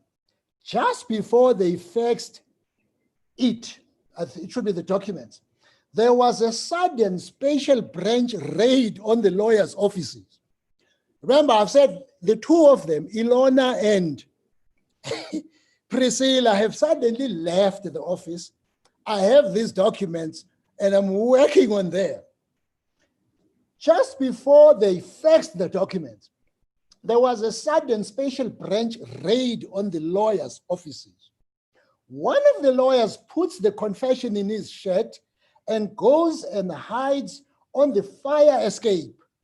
That lawyer is Penuel Maduna, who became the country's Minister of Justice 1999 after South Africa's attainment of democracy. The confession was made public when Christie went on trial eventually in May 1980. The headline that went around the world was "White Scientist Faces the Gallows." That's the kind of human being Priscilla was. No fear. This could have won us uncomfortable spaces in jail if the document was found on me. And I was clear they would never find it on me, neither would they find the documents on Ilona or Sam or Priscilla. But that's that kind of person. By the way, Ilona, you better remember this. The 3 comrades, Makubu and others, who participated in the Silverton siege, first came to our offices with one of our clients, Vuyisile Horatius Mdleleni. From our offices, they went to Pretoria, where the Silverton siege happened. They were from our office. So you can imagine, you do not want to be visibly associated with bombs and things like that, lest you go back where you've been.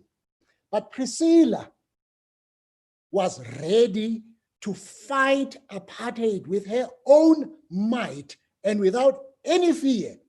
That is why these comrades were here. These comrades had been brought into the country from Umkhonto Esizwe. So to be found with them, those days especially, we would have gone to jail under any of the provisions of Section 2 of the Terrorism Act number 83 of 1967. I was sure.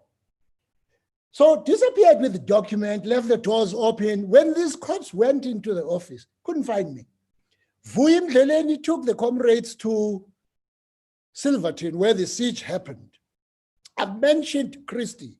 Ilona, again, you will remember one of the major cases that we dealt with was the case of Tamim Kwanazi, Ronnie Mamiepa, and comrades like those, where Zwelakhe Sisulu had been put on the witnesses list. Priscilla and them worked very hard to ensure that Zwelakhe Sisulu, one of the sons of the great Walter Sisulu, would never embarrass the family and give evidence for the apartheid state. And indeed, that didn't happen.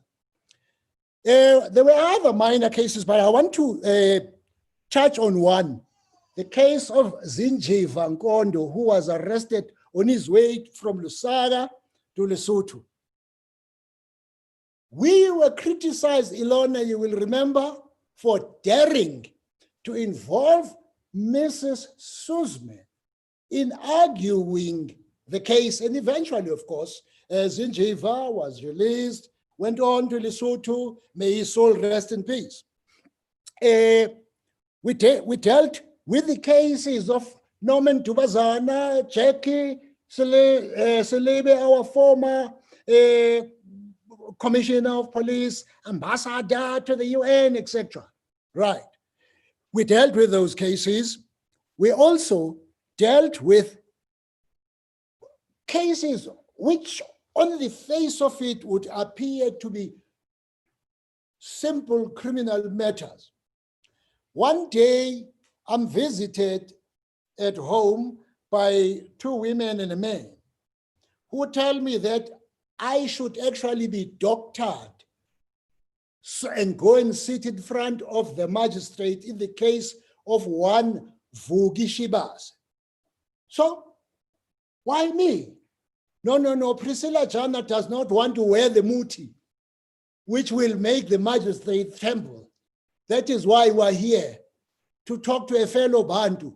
Take some of things. Just imagine smearing some greasy stuff to convince people that these things may work.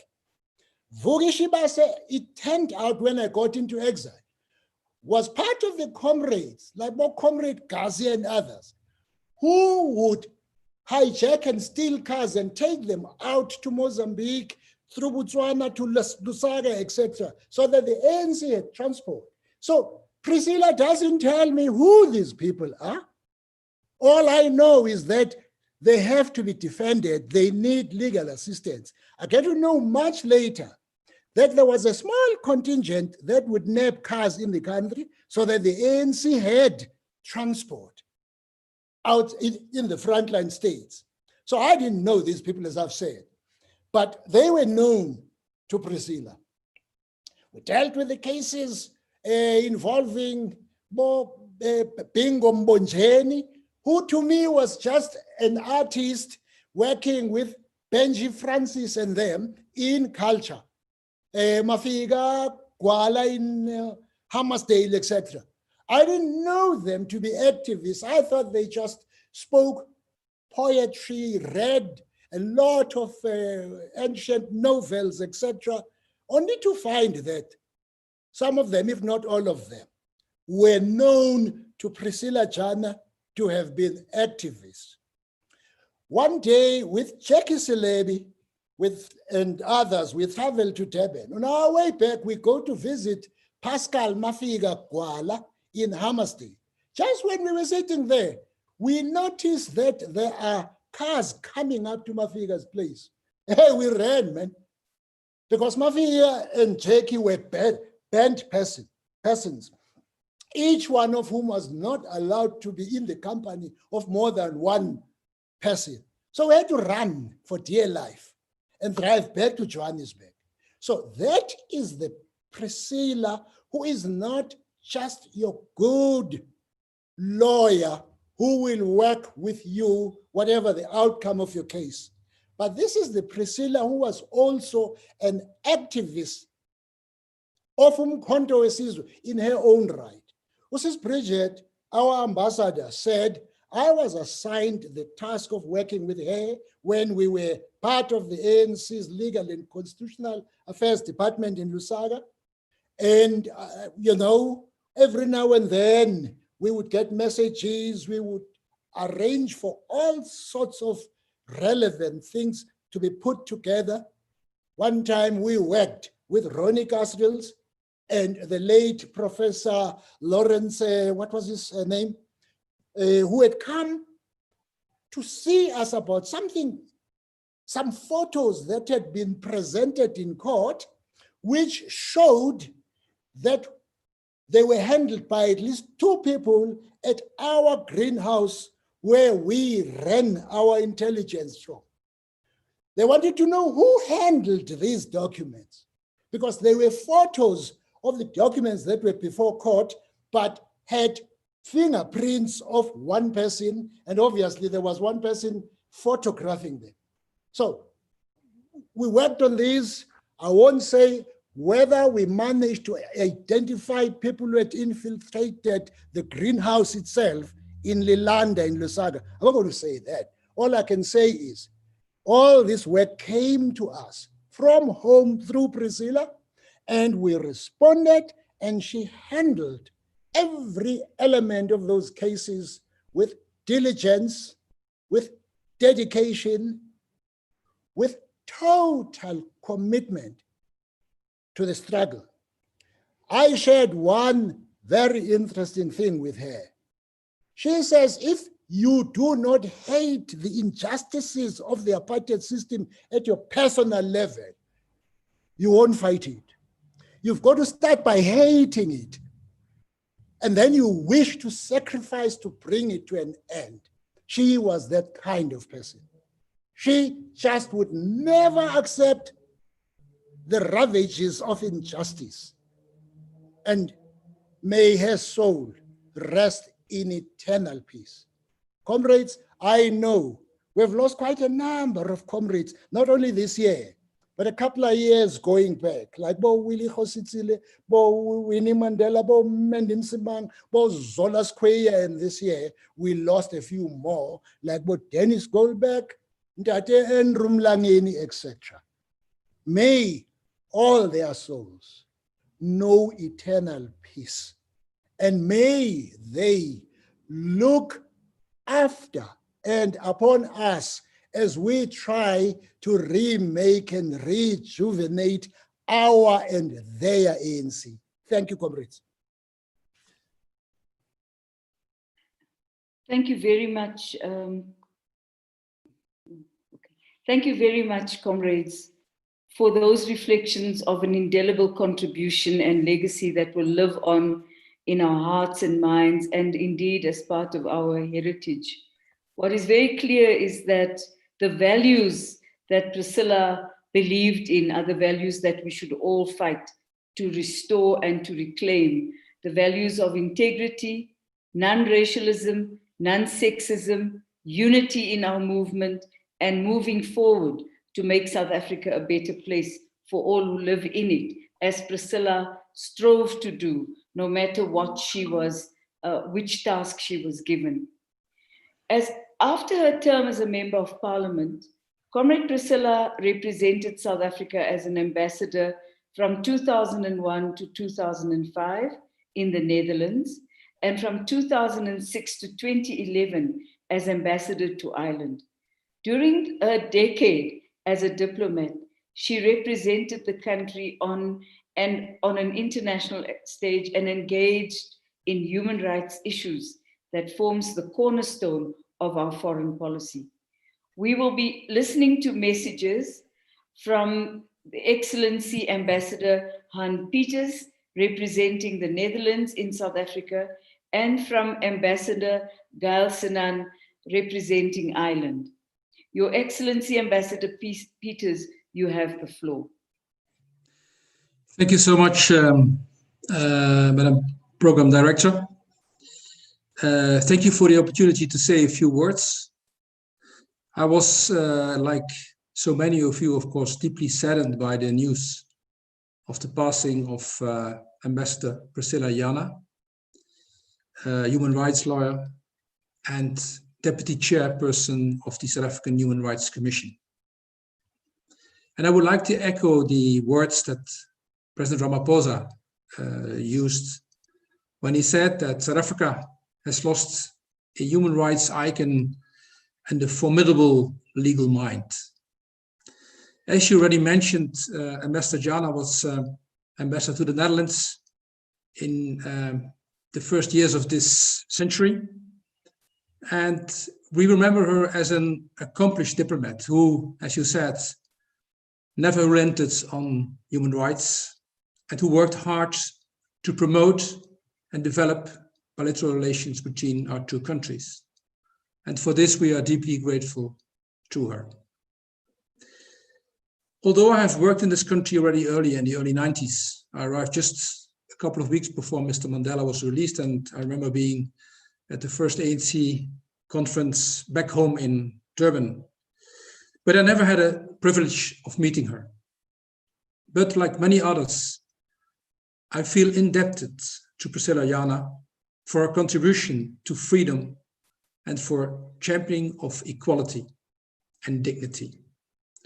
I would like to extend, on behalf of the government of the Netherlands, our heartfelt condolences to the family and friends and to all the people and organizations that she served during her remarkable life.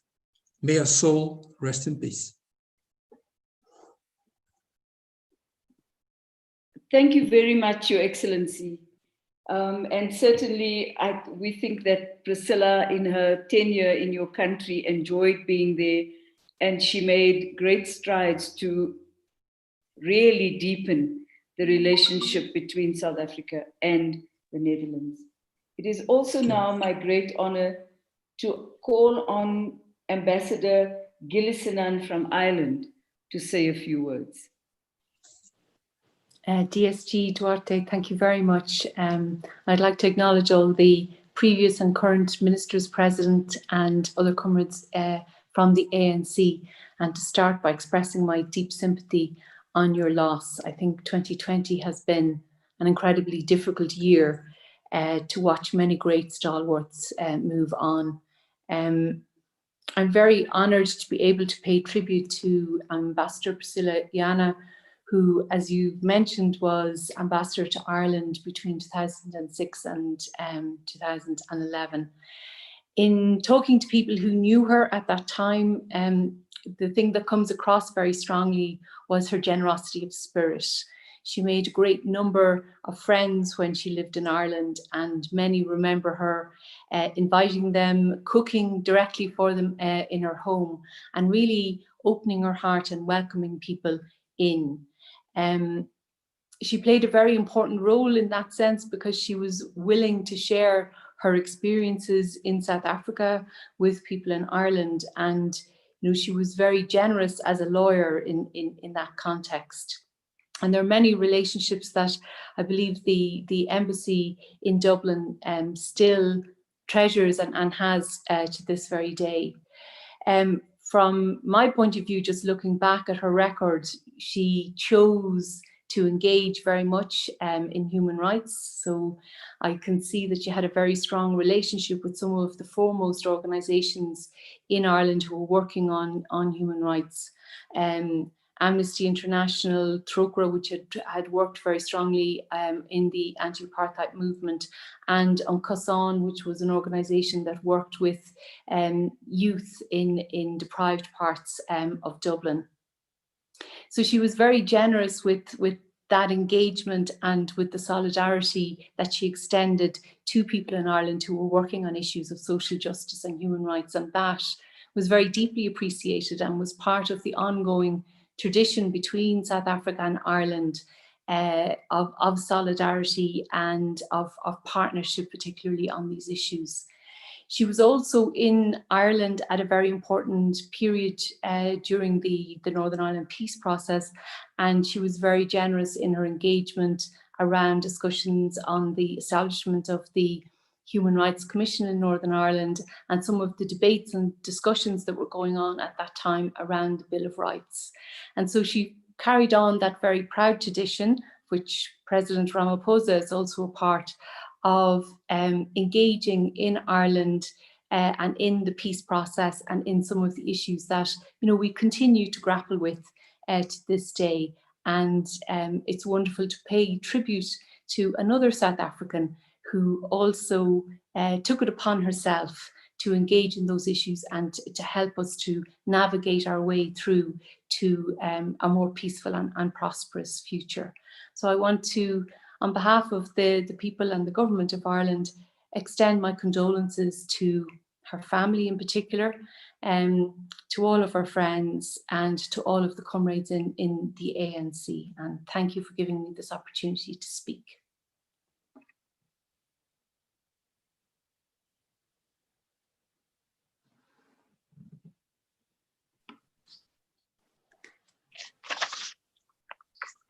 Thank you, Your Excellencies, for those kind and inspiring words. We will now hear from Priscilla Jana's family members, Reverend Dr. Frank Chikane, who both as a freedom fighter and a servant of our people himself, but also a family member, have traveled this road with Comrade Priscilla. And her two children, Shiref, Supal, and Tina, Jana Molefe Chikane. We hope that the speakers before have shed light on this remarkable life and helped to comfort this family. Reverend Chikane will be followed by Shivesh and Tina. Comrade Reverend Chikane. Thank you very much. Thank you, program directors, Comrade Jesse Duarte and Comrade Jeff Hadebe.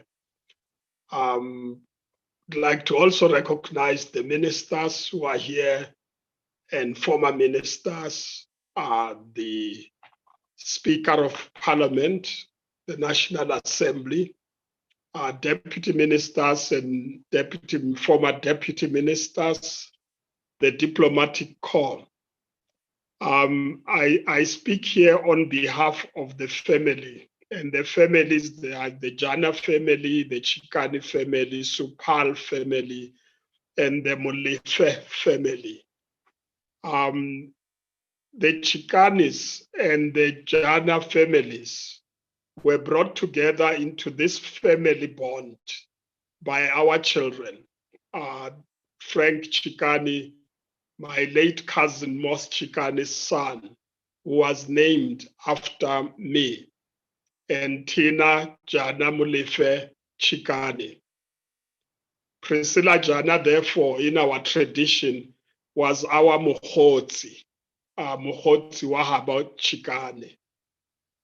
As a family, would like to thank the African National Congress for organizing this memorial service during these very difficult times of the COVID-19 pandemic. We would have celebrated the life of our comrade Mokgotsi Warona, mother and grandmother in a different way, but the pandemic has not allowed us to do that. So I'd like to thank the African National Congress for making it possible. We also want to thank the government of the Republic of South Africa for honoring Mokgotsi wa rona, Priscilla Jana, by declaring her funeral an official funeral. For this, we shall be eternally grateful. Tungwechi wa rona, Tina, your brother Shivesh, our son Frank Chikane, our granddaughters Elisha Kidumetsi Chikane and Reneilwe Kiara Chikane. Rere bohle, all of us, Tsijisegang, condolences to all of you. Your mother, grandmother, brought up the children well, and Kagiso and I never thought that will be, the Chikane will go and marry Tina when she was a little baby. And she was brought up very well, and would like to thank Priscilla Jana for that. For me, Priscilla Jana came to my life as a comrade lawyer. From the time she was serving her articles until today. We had a close relationship, and in this relationship, she acted, and many speakers have talked about it. She played a triple role, as I would call it, or a three-dimensional role. She acted as a lawyer, a human rights lawyer. She acted as a lawyer who took care of the families of those who were detained, who were in prison, and made arrangements for their care. She acted also as a comrade in the liberation struggle. She was indeed more than just a people's lawyer. She acted as a family and defended comrades like they were part of her family. My wife, Kagiso Chikane, and I are the best examples of what Jana did. And Kagiso has said to me, they should have asked her to speak because she spent more time with Priscilla Jana when we were in jail than them. And so my wife used to call, she recalls the trips she made to her offices early in the morning when the police had just detained me. She would find that there were many, she thought she would be alone. There were many other people who had come to inform her about the detention of their loved ones and comrades. With her, she reassured her with a great smile that she would take care of me. She went to her and never asked for a penny to represent us. Kagiso always recalls the days she found herself at her house, and she was more than a lawyer to us. We saw her raising Tina, as I have already indicated. We are grateful for what she did for us during those difficult times when there were few lawyers who were ready to represent political prisoners. We also visited her after I was released and enjoyed the curries that she used to cook and taught us how to cook Indian food. In her own words, found in her biography, Fighting for Mandela, her entire adult life was dedicated to dismantling the apartheid system. It was challenging, painful, emotionally draining. But in her own words, again, she said, I cannot regret 1 minute of it. Solomon Mahlangu has been talked about, and the family has spoken here, represented what actually Priscilla Jana became after that experience. The Mahlangu case was like a baptism of fire for her, and she dealt with it when she was still an article clerk or working with AYOP. She fought a battle to save Mahlangu with all the lawyers that assisted, but they couldn't save the life. She actually accounts for this traumatic experience in her book. And what struck me most, which I would like to end up with, it's when she went for the last night in that room where they were going to meet Solomon Mahlangu. And she says when she got into that room, her heart sank as she saw the hangman's scale at the corner where they were going to meet, in the room where they were going to meet. I was shaking, she says, in trepidation, and would not speak. But Solomon, by contrast, was strong and composed, she said. He then told her these last words, which our comrades who spoke earlier are referred to: tell my people that I love them. Tell them to continue the fight. My blood will nurture the tree that bears the fruits of freedom. Carrying this message for Priscilla Jana must have been a huge burden, but giving it to the people must have been a great relief. At this, her memorial service, we have an obligation to remind the people about the message she carried from Comrade Solomon Mahlangu. We need to remind the country that those who died loved the people of South Africa, and those who died expected that the people of South Africa will continue fighting for the rights of the people and a better life for the people. And we should, as we honor Jana, to say we must continue with this fight, like Solomon said. We cannot spend time fighting about our own interests, family interests, factional interests. We need to go back to the rails and fight for the people so poverty can come to an end. We thank you.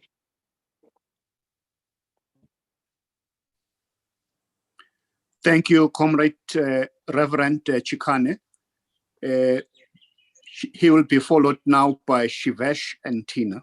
Shivesh. Thank you very much. Honorable ministers, current and former, program directors, national speaker, chairperson of the South African Human Rights Commission, ambassadors, Mahlangu family, friends and family, all protocol observed. It is an honor to take a moment to share with you the life of an incredible woman whom we were fortunate to call a mother. I believe it is a life worth celebrating and one to be remembered for generations to come, because of the invaluable lessons taught and shared with not only with Tina and I, but also with those whom are fortunate to know her.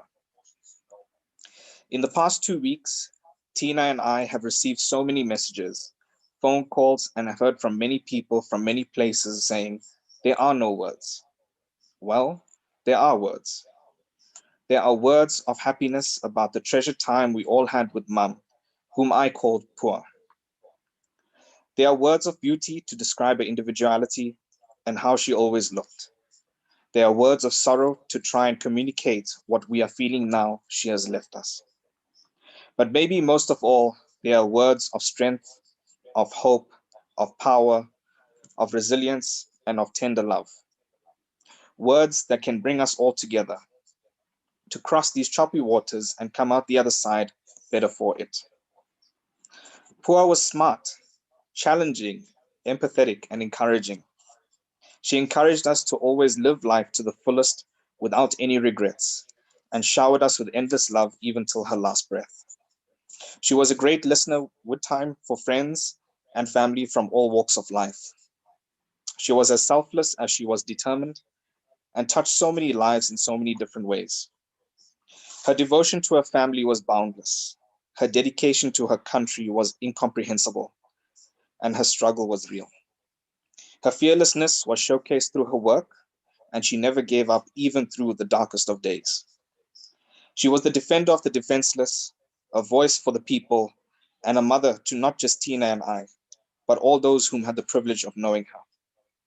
The values, teachings, and wisdoms she had imparted on me throughout the years has left an indelible print in my heart and soul.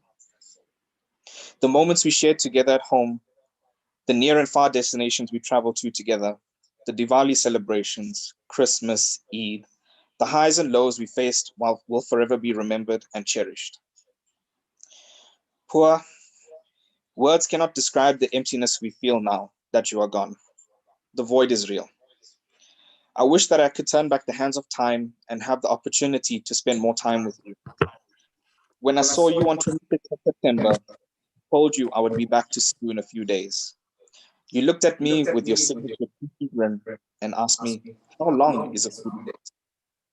I replied and said 2, not knowing that exactly 2 weeks later you would take your last breath and I would be seeing you for the very last time. To me, your nurses and countless people whom I've spoken to over the past few days, you are our. You brought incomprehensible happiness, hope, salvation, and peace to all of us. You fought so very hard for 76 years to bring about a change in our country in human rights. You recognized the injustice and fought for a free and democratic South Africa. I can certainly say that your country and people are not proud of you. Up until your last breath, you continued to work. For you, the fight was never over. For us, the fight is not over. Your hard work will never fade away. We will continue to fly your flag high, keep your spirit and memory alive, and continue to keep that flame lit. Expressing my gratitude to you for everything you have done.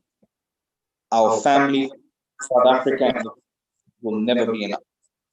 We are truly in. As the saying goes, actions speak louder than words. So let us show you how grateful we are for everything you have done for us and for to make you proud. Hamba Kashle, Mama Priscilla, Comrade, Deputy Chairperson, Commissioner, Ambassador, Freedom Fighter, People's Lawyer. Thank you. Good evening. Thank you, Shivesh.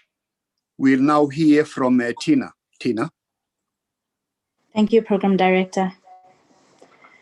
Good evening, Program Directors, the Speaker of Parliament, Ministers, former Ministers, Your Excellencies, comrades, advocates, family, and friends. We are honored to have you pay tribute to our mother, Devikarmi, Priscilla, Supol, Jana. My mother had a huge heart that touched so many people. She would often do for others so selflessly. I cannot begin to even express how grateful I am for what she has done for me. In 1985, during the Delmas treason trial, my father, Popo Malife, who was one of the leaders of the United Democratic Front, who were accused and found guilty of high treason. This was a trying time for my family. My mom, Priscilla, could see that my parents, Pinda Charles Hashe, and my father, Popo Molife, were often targeted by the security police and fighting against the apartheid system. And she knew it would be a struggle and a challenge to raise a baby of the age of 5 months. So she offered to take care of me only until my father was released. However, she and I formed a very close bond, and I eventually decided that I did not want to return to my parents, and so I was adopted by her. Not once at any time did she ever hide where I came from, who my parents were, or my family history. She also never forced me to follow a certain religion or culture. The choice was always mine. My mother was my best friend. I could talk to her about anything and everything. She always encouraged us to be open and honest, and we shared almost everything, often while watching Bollywood movies on her bed. My mother was a true feminist, a human rights activist, a humanitarian, a politician, an intellectual, but most of all, she was a family-orientated person and the best mother. She also had a very witty sense of humor, and the values she instilled in me, I will never forget. She enjoyed cooking, hosting, and entertaining, and she was very, very passionate at those things, I might add. Her skills in baking and presentation of food was phenomenal. Every birthday I had, she would bake cakes, and not just cakes, but nursery rhyme themed cakes. She was proud of me for many things, and she always expressed this in abundance. I am so proud of her, as she has shaped me to be the human being that I am today. Most of all, I am proud of the impact she made towards her country. She was very passionate about her work and serving her country. In fact, she was passionate about everything that she did. This includes raising a Tswana child in a Hindu home as her own. She taught me about anti-apartheid struggle. She taught me about Black consciousness and to strive for equality in all aspects of life. She gave everything she did 110% and never gave ideals she believed in. She instilled many great values in me, and I am so proud to have been raised by a woman that was so dynamic, worldly, proudly African, and who had achieved so many things in her life. I was brought up by a woman who strongly believed in principles of democracy and equality in every sense of the word. She fought against apartheid and any form of racism by cleverly using the most barbaric laws against the very same people that architected them and often achieved justice. Mom, you can finally rest in peace. Your journey on earth has ended, but your legacy will live on. You have done your country, your continent, and your family proud. Hamba Gashle, we love you, Mom.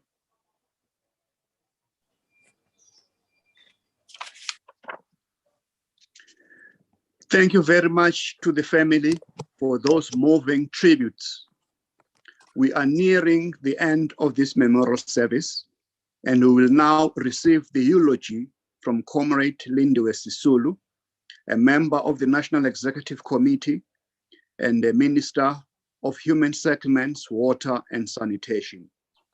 And this will be immediately followed by the reading of the obituary by Shivesh and Tina, and a vote of thanks by son-in-law Tuhuluho Chikane. Comrade Lindiwe Sisulu, the floor is yours.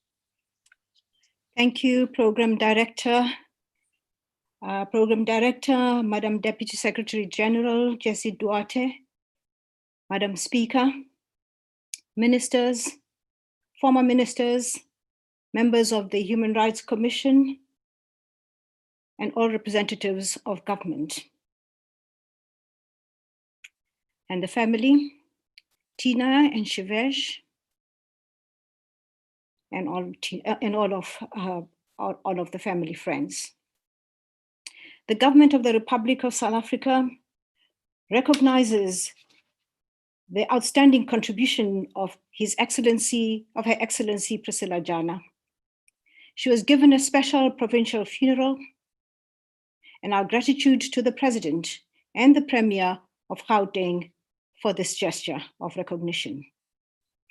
The funeral could only take place with a limited number of people, and I'd like to thank the Deputy Secretary General, together with Phoebe, for organizing this particular session of a memorial service to give expression to everybody who would have wanted to be there and could not be there. We represented you there at the funeral. The funeral was done in light with the rites of the Hindu religion. We found it very raw, but the children went through it with utmost fortitude. And at the end, I understood why the rites are so raw. Because after the funeral, we all felt comforted. It washed away the pain of losing Priscilla. The Hindu priest who presided over that funeral, we would like to send our sincerest gratitude to him and everybody around him. It was the most fitting funeral for Priscilla, and the most fitting way in which the family could say goodbye to Priscilla. And to all the women who are in the room today, Priscilla in her casket was beautiful, absolutely beautiful. I can't express it. She just was beautiful. And I go on to say, I'm glad, Comrade Jesse, that the memorial service is happening today on Mam Sisulu's birthday. And I think it is a fitting commemoration of her birthday because she absolutely adored Priscilla. And I hope today they're together somewhere, hugging each other, consoling each other. Ladies and gentlemen, what does one say about Priscilla within the limited time that we have, with all that has been said about her by so many people, and more still to be said about her? She was the embodiment not only of courage, she was the face of a revolutionary. She was a revolutionary with a purpose. She did not spare herself.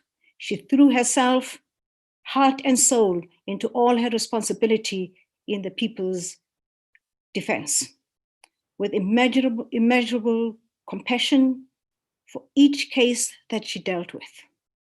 She was born into an activist family, and like all of us, she had grown up through the horrors of apartheid, especially with the eviction of Black people to make way for the white suburbs, and her family was part of those evictions. She found expression for her pent-up anger in the Black consciousness movement in her early years. And by the time she herself suffered repression of the banning orders, she was determined to be a fighter. She would not give up on anything, and she gave up her entire life, as you have heard from everybody who's spoken, her entire life fighting apartheid in the best way she could by defending the victim of the murderous regime. I got to know Priscilla for the first time when I was in Swaziland and working there as an operative with Ibrahim. And Ibrahim was abducted from Swaziland. And we were all in a state of shock, didn't know what to do. The Swazi police wouldn't deal with the matter.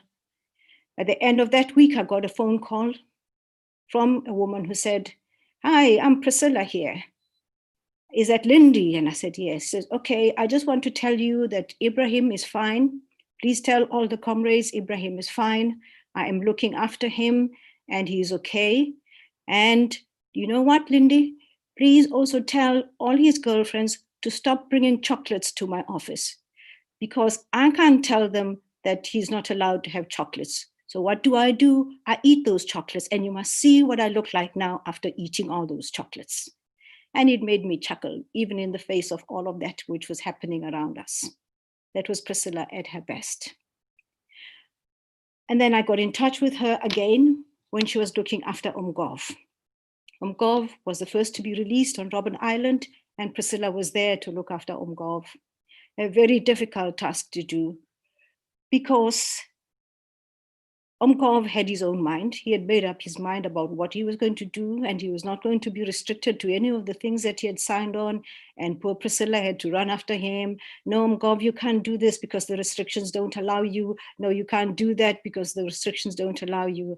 It was a really tough job for Priscilla. But she managed to keep him in check. And finally, he did come down, and he navigated his way through his restrictions and eventually settled down. On coming home, I discovered that this sweet-talking Priscilla had actually taken my place in my family. I got home, and everybody, my mother, my brothers, my sisters, oh, Priscilla this and Priscilla that and Priscilla that. And it was quite clear that I didn't feature in them. It was Priscilla this, and we couldn't do anything in the family without my mother asking, did you check with Priscilla if we can do A, B, C, D? She was everything to everybody in my family, everything. She was a sister, she was a carer, she was a lawyer, she was a guide, and I just had to fit in with my small shoes behind her, tugging along. And then she was also Mandela's lawyer, and Winnie Mandela's lawyer as well. And she has written a wonderful book about her time with the Mandela family. I was there when the book was launched, and she gave a most fitting tribute to both of them. And I hope that it is kept somewhere so that it can be a second edition to the book, the introduction that she gave to be an introduction to the second edition of the book that she has written. It is essentially a book about her life, being Mandela's lawyer. She was a political conduit when Mandela was in prison, between the exiled ANC, OR, through various tunnels and channels, and also through Dala Oma, and she was there as a lawyer. Of course, he was allowed to see his lawyer. And Priscilla was the kind of person who would immediately understand what it is that you were saying, and those would be conveyed to the ANC, also conveyed to the UDF, which was holding fort at that time. And she became part of this constant communication. Priscilla was multi-skilled. She was not only the most caring lawyer during her time, she was certainly one of the most proficient, professional, efficient lawyers you could find at that particular time, raising two children who have just spoken now, at the same time as making sure that she's attending to every need of each one of her clients. When she took on a case, she took on the family as well. And in Solomon's case, the motherly role kicked in with her. She was constantly busy with one case or another, but never ruffled. Very calm she was, Priscilla. She was a very close friend, as I said, of our family, and especially of Zwelakhe. We as a family feel very honored to have had her as a member of the family. And I was very glad to be at the funeral with the children, to have that moment with them as we bade farewell to Priscilla.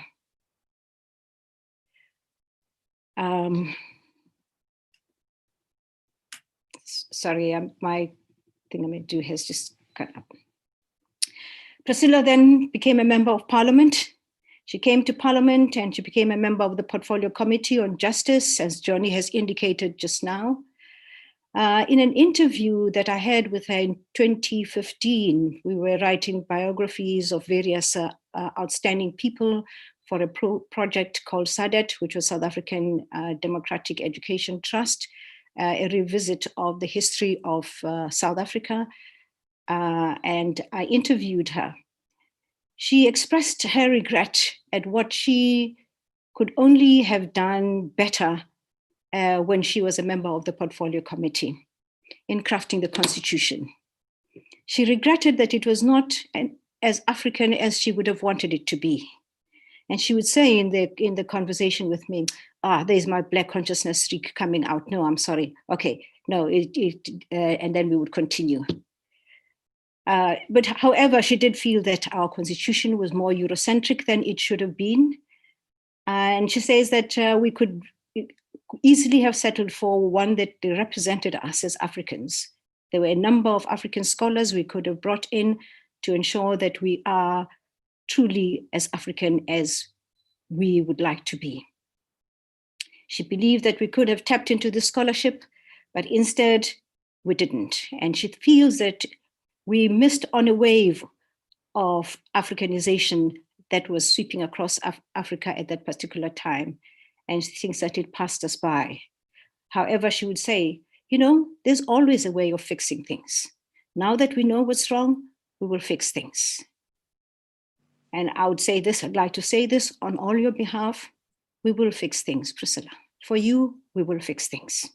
We will make sure that we can Africanize the new era as much as you would have wanted us to.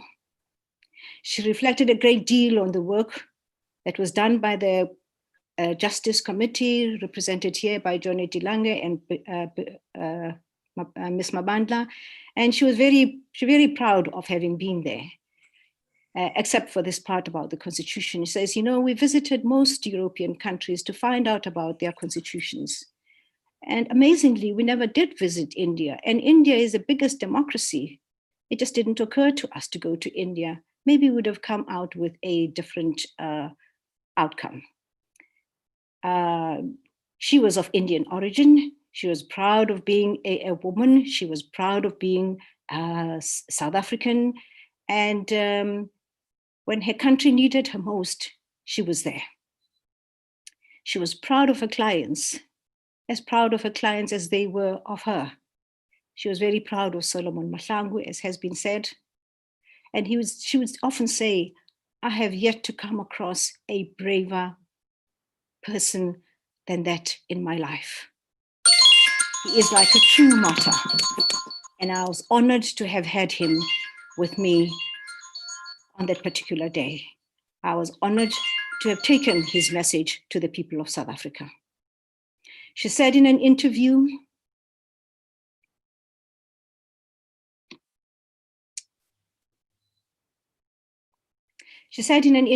recently of women, as it has been indicated, she was a feminist,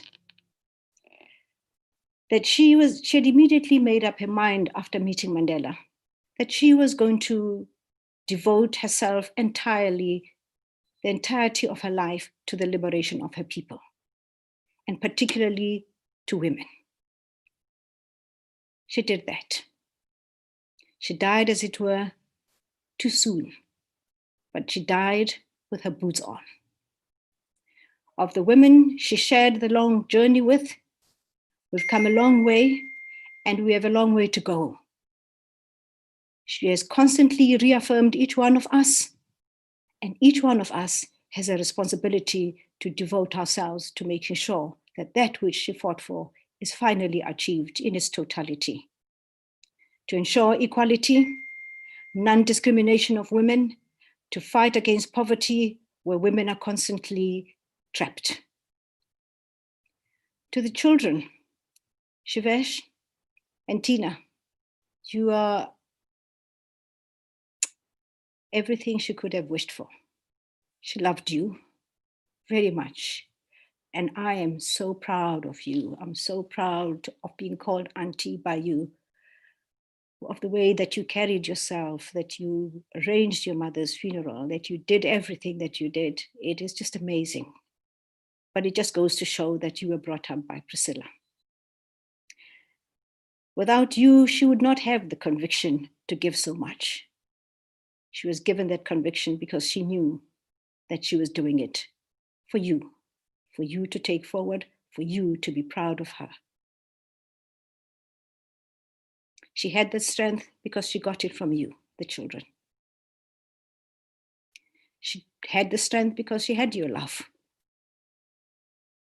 She needed to accomplish what had to be accomplished. And she accomplished it humbly. Her work she has left behind is attested by everybody who's here.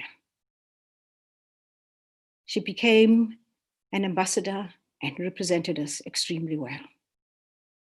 For those of you who are in Parliament, Madam Speaker, out of the time that Priscilla spent in Ireland, she lobbied people to come and assist in South Africa. She lobbied in particular one man who was in the construction industry, and that man came to South Africa and has been building houses.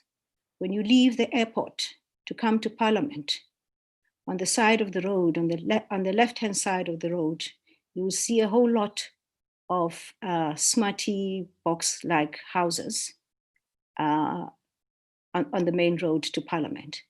All those smarty boxed houses are dotted all over the Western Cape because Priscilla asked this man to come and help us with providing shelter for all, because she believed that shelter was a constitutional right to all.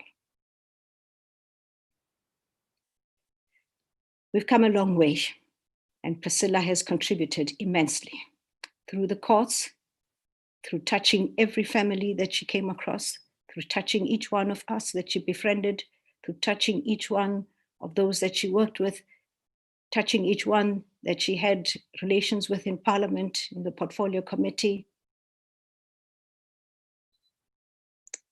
Typical of her, she was always so modest.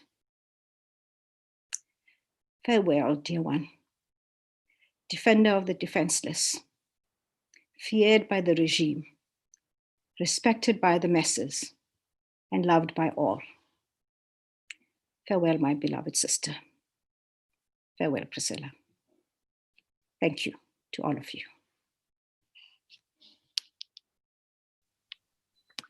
Thank you, Comrade Delindewe, for such a moving eulogy. We'll now have an obituary read by Shivesh and Tina. Devikarmi Priscilla Supol Jana, known as Priscilla Jana to many who knew her, took her last breath and reunited with her parents and two brothers on 10th of October 2020. She was born on the 5th of December 1943 in Westville, Durban, KwaZulu-Natal. She had matriculated from Durban Indian Girls High School and was granted a Government of India scholarship to study medicine in and enrolled at the Sophia College for Women in Mumbai, formerly known as Bombay in India. Upon returning to South Africa in 1965, she decided to follow a different path and completed a Bachelor of Law degree at the University of South Africa. In 1979, she opened her own law practice, focusing on civil liberties and human rights cases. She had been involved as a human rights lawyer in most of the celebrated political cases throughout South Africa. She had represented most of the youth, students, activists, and leaders from a wide spectrum of political and labor organizations throughout South Africa, including the then homelands and Namibia, in all kinds of cases arising from and pertaining to political views against the apartheid system and towards civil and human rights. She represented many significant figures in the anti-apartheid movement, including former President of South Africa, President Nelson Mandela, Walter Sisulu, Govan Mbeki, Ahmed Kathrada, Winnie Madikizela Mandela, Emeritus Archbishop Desmond Tutu, Ibrahim, Solomon Mashlangu, and Steve Biko, to name but a few.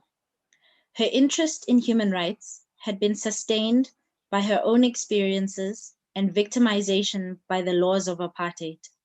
She was banned under the Internal Security Act, arrested on several occasions, subjected to many arrests and interrogations by members of the security forces, convicted and sentenced for entering Soweto, including contravening her banning order, to say the least. From 1994 to 1999, she served as a member of parliament in the first democratically elected parliament. In 2001, she was appointed to serve as South Africa's ambassador to the Royal Kingdom of the Netherlands, and thereafter to the Republic of Ireland until 2011. She was appointed in 2017 as the Deputy Chairperson of the South African Human Rights Commission and served in this capacity until her demise. She is survived by her 2 children, Tina Chikani and Shivesh Supal, her son-in-law, Frank Chikani, and her 2 beautiful granddaughters, Alicia Kitumeti Chikani and Renelwe Kiara Chikani. Thank you. Thank you. Thank you, children, for the obituary. We'll now have a vote of thanks from Tuhuluho Chikani.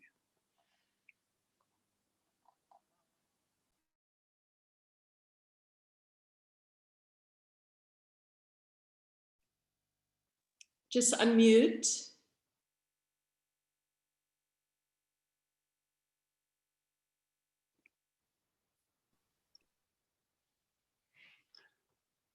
Program Director, Comrade Jesse Duarte, Comrade Jeff Radebe, Ministers, Deputy Ministers, Speaker of Parliament, Metandi Mudise, Solomon Matlango, Family Trust Representative, Comrade Gideon Matlango, and other esteemed guests and speakers, comrades and friends, all protocol observed.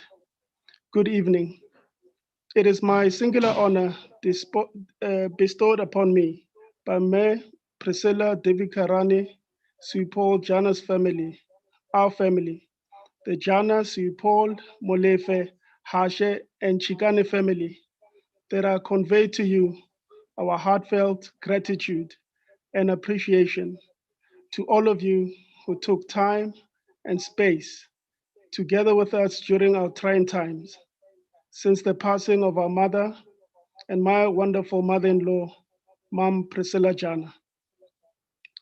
And also for coming to be with us, for comforting us during this memorial service, to share memories, to celebrate a life well lived of this gallant struggle icon and humanitarian advocate, Priscilla Jana.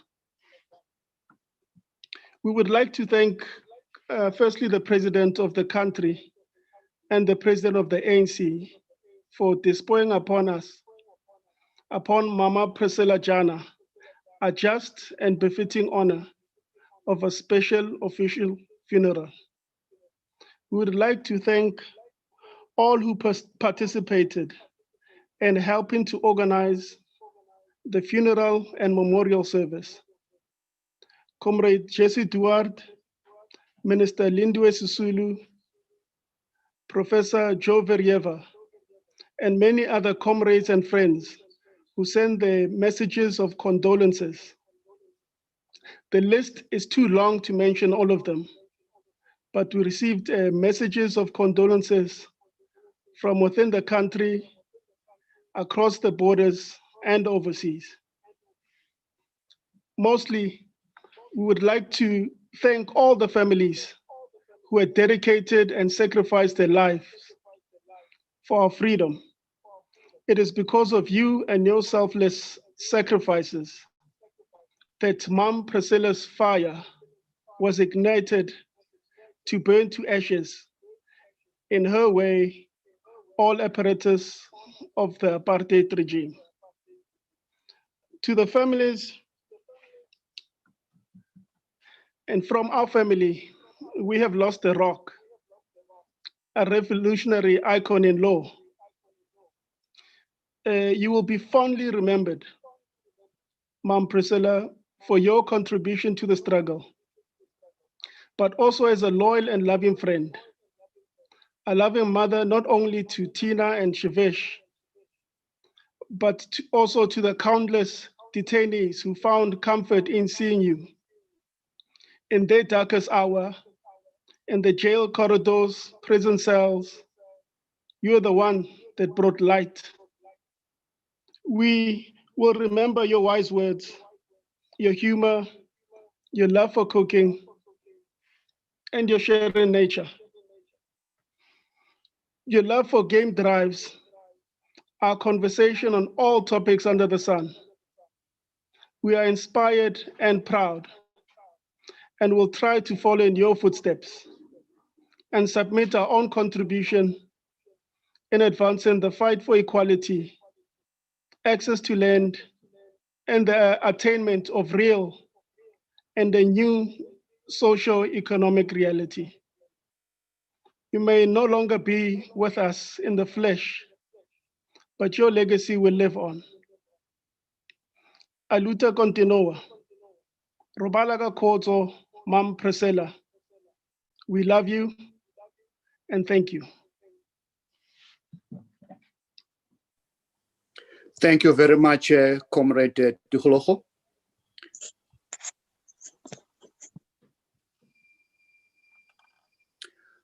Thank you once again to all our esteemed speakers, my fellow program director, the Deputy Secretary General of the ANC, Comrade Jesse Duarte, the family, and to all participants on Zoom and social media. Long live the undying spirit of Comrade Priscilla Jana. Long live. Thank you. Thank you. Long live. Long live. Long live, long live. Mandla. Long live. Away.